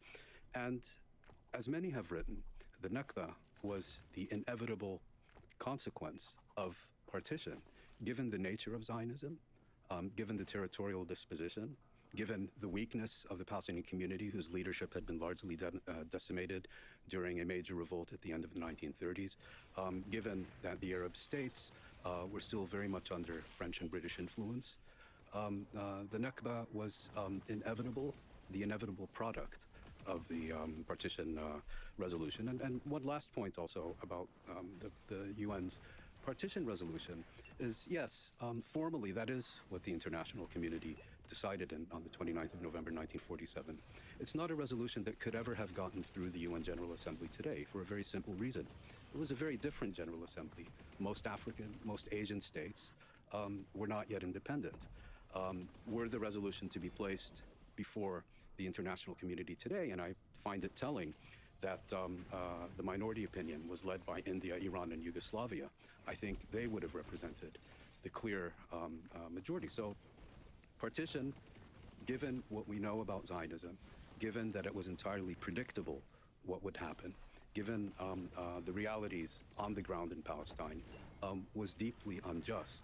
And the idea that either the Palestinians or the Arab states could have accepted such a resolution is I think, an illusion. That was in 1947. We saw what happened in 48 and 49. Palestinian society was essentially destroyed. Over 80%, I believe, of Palestinians resident in the territory that became the State of Israel were either expelled or fled, and ultimately were ethnically cleansed, because ethnic cleansing consists of two components. It's not just forcing people into refuge or expelling them, it's just as importantly preventing their return. And here, and Benny Morris has written, I think, an article about Yosef Weitz and the transfer committees. There was a very detailed initiative to prevent their return, and it consisted of razing hundreds of Palestinian villages to the ground, which was systematically implemented, and so on. And so Palestinians became a stateless people. Now, what is the most important reason that no Arab state was established in Palestine? Well, since the 1930s, the Zionist leadership and the Hashemite leadership of Jordan, as has been thoroughly researched and written about by the Israeli-British historian Avi Shlaim, essentially colluded to prevent the establishment of an independent Arab state in Palestine in the late 1940s. There's much more here, but I think those are the key points I would make about 1948. We may talk about Zionism, Britain, UN assemblies, and all the things you mentioned. There's a lot to dig into. So, again, if we can keep it to just one statement moving forward, sure. After Steven, if you want to go a little longer. Also, we should acknowledge the fact that the speaking speeds of people here are different. Steven speaks about 10 times faster than me. Steven, do you want to comment on 1948? Yeah, I think it's interesting where people choose to start the history. I notice a lot of people like to start at either 47 or 48 because it's the first time where they can clearly point to a catastrophe that occurs on the Arab side that they want to ascribe 100% of the blame to the newly emergent Israeli state to. But I feel like when you have this type of reading of history, it feels like the goal is to moralize everything first and then to pick and choose facts that kind of support the statements of your initial moral statement afterwards. Whenever people are talking about 48 or the establishment of the Arab state, I never hear about the fact that a civil war started in 47. That was largely instigated because of the Arab rejectionism of the 47 partition plan. I never hear about the fact that the majority of the land that was acquired happened by purchases from Jewish organizations of Palestinian Arabs of the Ottoman Empire before the mandatory period in 1920 even started. Funnily enough, King Abdullah of Jordan was quoted as saying, "The Arabs are as prodigal in selling their land as they are in weeping about it." I never hear about the multiple times that Arabs rejected partition, rejected living with Jews, rejected any sort of state that would have even had any sort of Jewish exclusivity. It's funny because it was brought up before that the partition plan was unfair, and that's why the Arabs rejected it, as though they rejected it because it was unfair, because of the amount of land that Jews were given, and not just due to the fact that Jews were given land at all, as though a 30% partition or a 25% partition would have been accepted, when I don't think that was the reality of the circumstances.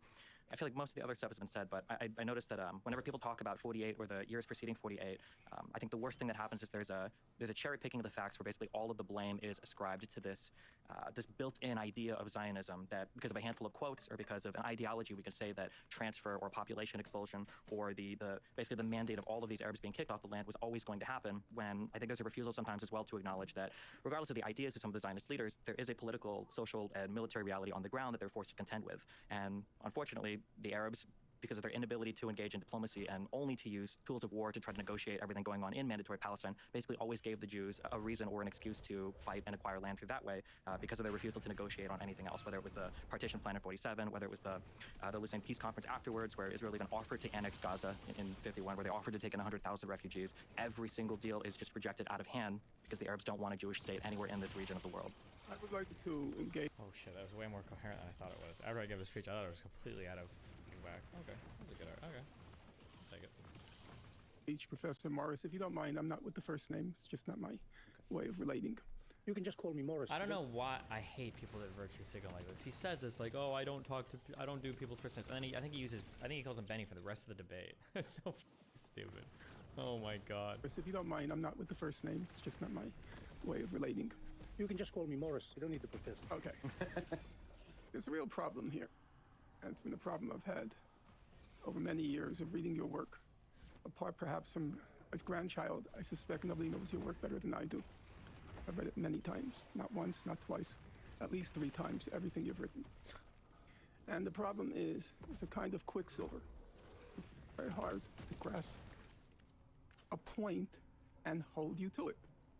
So we're going to try here to see whether we can hold you to a point. And then you argue with me the point. I have no problem with that.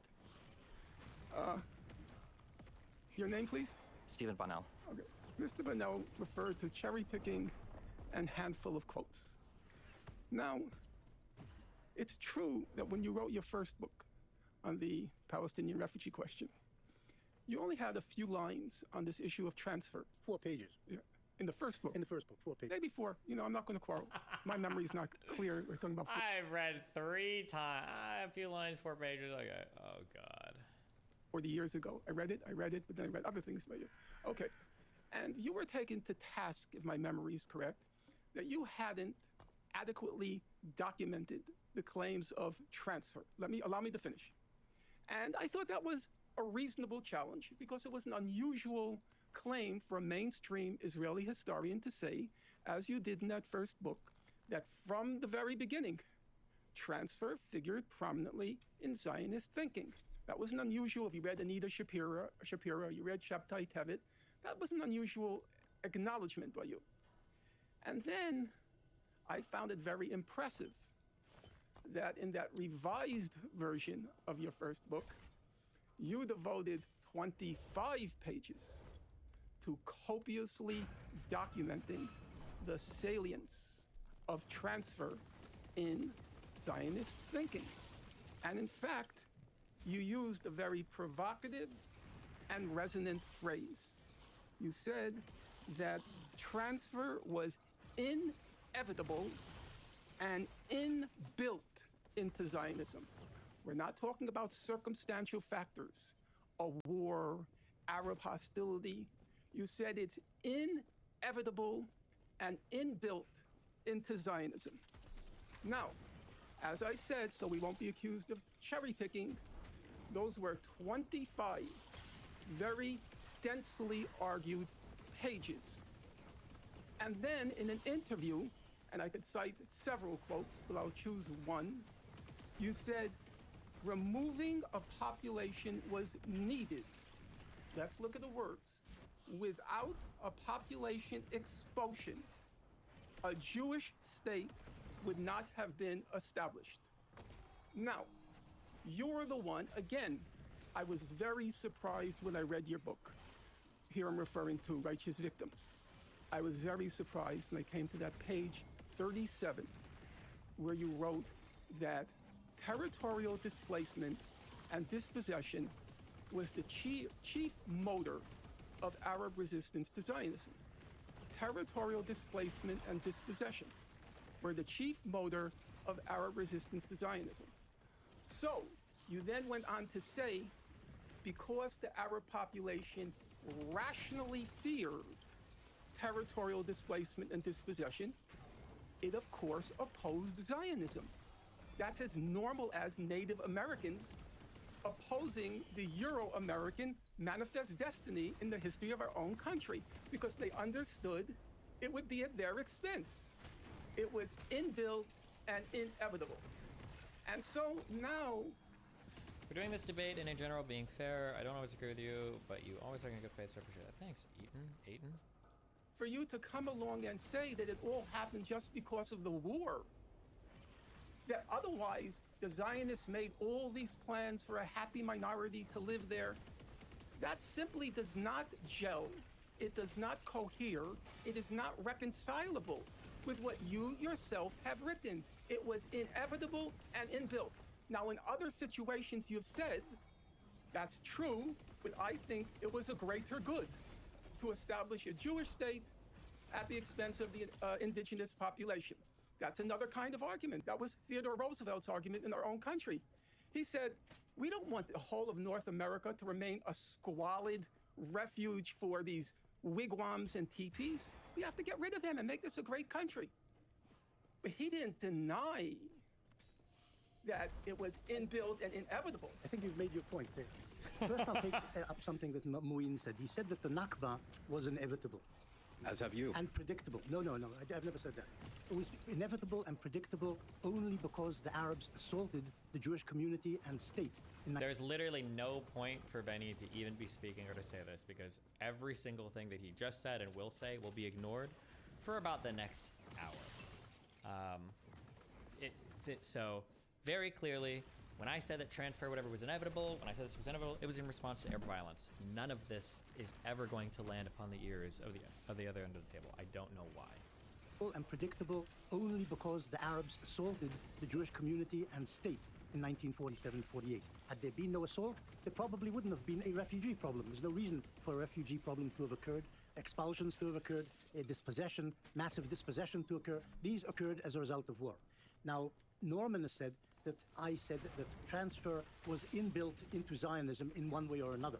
And this is certainly true. In order to buy land, the Jews bought tracts of land on which some Arabs sometimes lived. Sometimes they bought tracts of land on which there weren't Arab villages, but sometimes they bought land on which there were Arabs. And according to Ottoman law and the British, at least in the initial years of the British mandate, the law said that the people who bought the land could do what they liked with the people who didn't own the land, who were basically squatting on the land, which is that. This is also a lose-lose. I realized this in talking the prior day. I don't know if this comes from the debate, but if Jews would have bought the land and kicked the Arabs off, it's horrible because it's displacement. But if Jews would have bought the land and would have worked the land with the Arabs, then people would have viewed the Arabs as being slaves. So this was like always a lose-lose. The reality is nobody cares that Jews bought the land. Nobody cares that nobody cares that Jews kicked anybody off the land. They just care that Jews were there, period, or that people bought the land, period. Like that was always the issue. Arab tenant farmers, which is, we're talking about a very small number actually of Arabs who were displaced as a result of land purchases in the Ottoman period or the Mandate period. But there was dispossession in one way. They didn't possess the land, they didn't own it, but they were removed from the land. And this did happen in Zionism. And there's, if you like, an inevitability in Zionist ideology of buying tracts of land and starting to work it yourself and settle it with your own people and so on. That made sense. But what we're really talking about is what happened in 47-48. And in 47-48, the Arabs started a war. And actually, people pay for their mistakes. And the Palestinians have never actually agreed to pay for their mistakes. They make mistakes, they attack, they suffer as a result. And we see something similar going on today in the Gaza Strip. They do something terrible. They kill 1,200 Jews. They abduct 250 women and children and babies and old people and whatever. And then they start screaming, please save us from what we did, because the Jews are counterattacking. And this is what happened then, and this is what's happening now. There's something fairly similar in the situation here. Expulsion, and there's... I do think there was a guy that came on that I would say was really pro-Zionist a few days ago. But I think I agree with almost every single thing he said. One point that he brought up that I super agree with is, and I've kind of almost gotten to this through other stuff, but I think he really crystallized it. One thing that I brought up in the early years was Israel as a state thrived, I think in part, due to the fact that they were on their own. It forced the early state to kind of recognize, okay, well, what can we get away with? What's possible? What would win us support from the West? What's going to keep us safe? Like that, like you're back against the wall and being forced to evaluate realistically, you know, on the brink of destruction, I think forces you to be realistic about your scenario. One thing that's incredibly harmful to Palestinians is Palestinians never suffer permanent political losses ever, because it was initially the Arab states would insulate them from losses psychologically, saying, oh, it's okay, we'll get your land back. Oh, it's okay, we'll fight for it. And now it's the international community and grifters like Finkeldick that insulate them from political losses. Like, oh no, it's okay. Another UN resolution is going to save you. Oh no, it's okay. The ICJ is going to save you. Oh no, it's okay. It's a genocide, apartheid, colonial state. You know, this is wrong. You're going to be saved. And the idea that I think when Palestinians feel like they can never suffer a political loss, then you just go full balls to the wall all the time, constantly. Because who cares? It's not like anything bad's going to happen if you lose for the 15th time in a row. And that unwillingness to deal with any sort of political reality, I think, destroys a person's ability to negotiate in reality. What's happening now? There's something fairly similar in the situation here. Expulsion, and this is important, Norman, you should pay attention to this. You didn't raise that. Expulsion, transfer were never policy of the Zionist movement before 47. It doesn't exist in Zionist platforms of the various political parties, of the Zionist organization, of the Israeli state, of the Jewish agents. Destiny, losing 80% of your land seems like a loss to me. I don't know. But the problem is people like you don't say that, Axel. You would never say Palestinians have lost 80% of their land. You say the exact opposite. You say the negotiations should start at the 67 borders. Which is what everybody on your side says. So there is no 80% lost land. That land is not lost. It's just temporarily being stolen by Israel, and eventually the UN or the Arab states or the world or God or somebody will give it back. So like there is no real loss. See, nobody would have actually made it into policy because there was always a large minority. If there were people who wanted it, always a large minority of Jewish politicians and leaders would have said, no, this is immoral. We cannot start a state on the basis of an expulsion. So it was never adopted, and actually was never adopted as policy even in 48, even though Ben-Gurion wanted as few Arabs in the course of the war staying in the Jewish state after they attacked it. He didn't want disloyal citizens staying there because they wouldn't have been loyal citizens. But this made sense in the war itself. But the movement itself and its political parties never accepted it. It's true that in 1937, when the British, as part of the proposal by the Peel Commission to divide the country into two states, one Arab, one Jewish, which the Arabs, of course, rejected, Peel also recommended that the Arabs, most of the Arabs in the Jewish state to be, should be transferred, because otherwise if they stayed and were disloyal to the emergent Jewish state, this would cause endless disturbances, warfare, killing, and so on. So Ben-Gurion and Weizmann latched onto this proposal by the most famous democracy in the world, the British democracy, when they proposed the idea of transfer side by side with the idea of partition, because it made sense. And they said, well, if the British say so, we should also advocate it, but they never actually tried to pass it as Zionist policy, and they fairly quickly stopped even talking about transfer after 1938. So just to clarify... I love the laugh. You saw it? You saw the Finkel smirk? It was starting. See, and they fairly quickly stopped even talking about transfer after 1938. So just to clarify... This is what I hear when he's...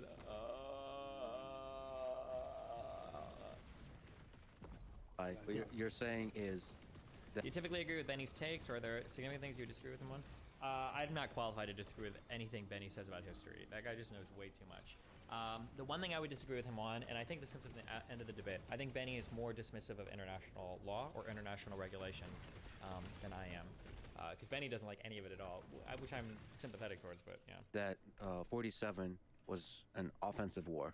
not a defensive war. By the Arabs, yes. By the Arabs. Yep. And you're also saying that there was never a top-down policy of expulsion. Yes. Just to clarify the point. If I understood you correctly, you're making the claim that transfer, expulsion, and so on was in fact a very localized phenomenon, resulting from individual land purchases, and that, if I understand you correctly, you're also making the claim that the idea that I hate this guy's fucking face. God, kill me, dude. What's Benny's issue with international law? I mean, if you're an Israeli, to you, the only thing international law is a way for the entire world to just wag their finger at you while you're surrounded by some of the most genocidal, insane fucking countries in the fucking world. As an Israeli, you're sitting to the southwest of a state that's had over 300,000 people killed in a civil war, Syria, that has used gas weapons at the command of its leader multiple times against its population, and you have more resolutions condemning your activity than them. You're sitting, you're sitting to the northeast of the entire continent of Africa that might have several genocides going on at any particular point in time, and people are hitting you with more resolutions than the entire continent of Africa combined. You're sitting to the west, the northwest of, countries like Yemen, where there are tens of thousands of people that are starving to death, and they're claiming that your occupied territories are undergoing starvation, even though not a single person died of starvation prior to October 7th. Yeah, if you're Israeli, you're just thinking like, okay, I guess international law is just this thing created to like mind fuck us over and over and over again, basically. So if you're Israeli, you probably don't give a fuck about international law, but.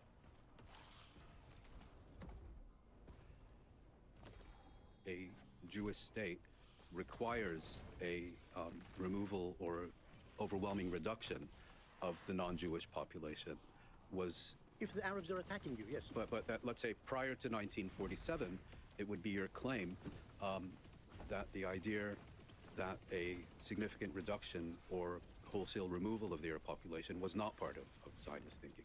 Well, I think there's two problems with that.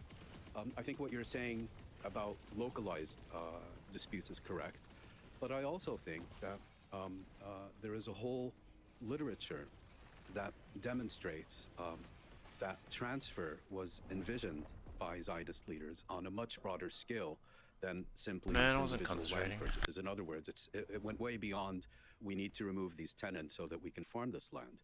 The idea was, we can't have a state where all these Arabs remain, and we have to get rid of them. And the second, I think, impediment to that view is that long before the UN General Assembly convened to address the question of Palestine, Palestinian and Arab and other leaders as well had been warning ad infinitum that the purpose of the Zionist movement is not just to establish a Jewish state, but to establish an exclusivist Jewish state, and that transfer, forced displacement, was fundamental to that project. And just responding to, sorry, was it Bonnell or Donnell? Yeah. With a B? Yeah. Yeah.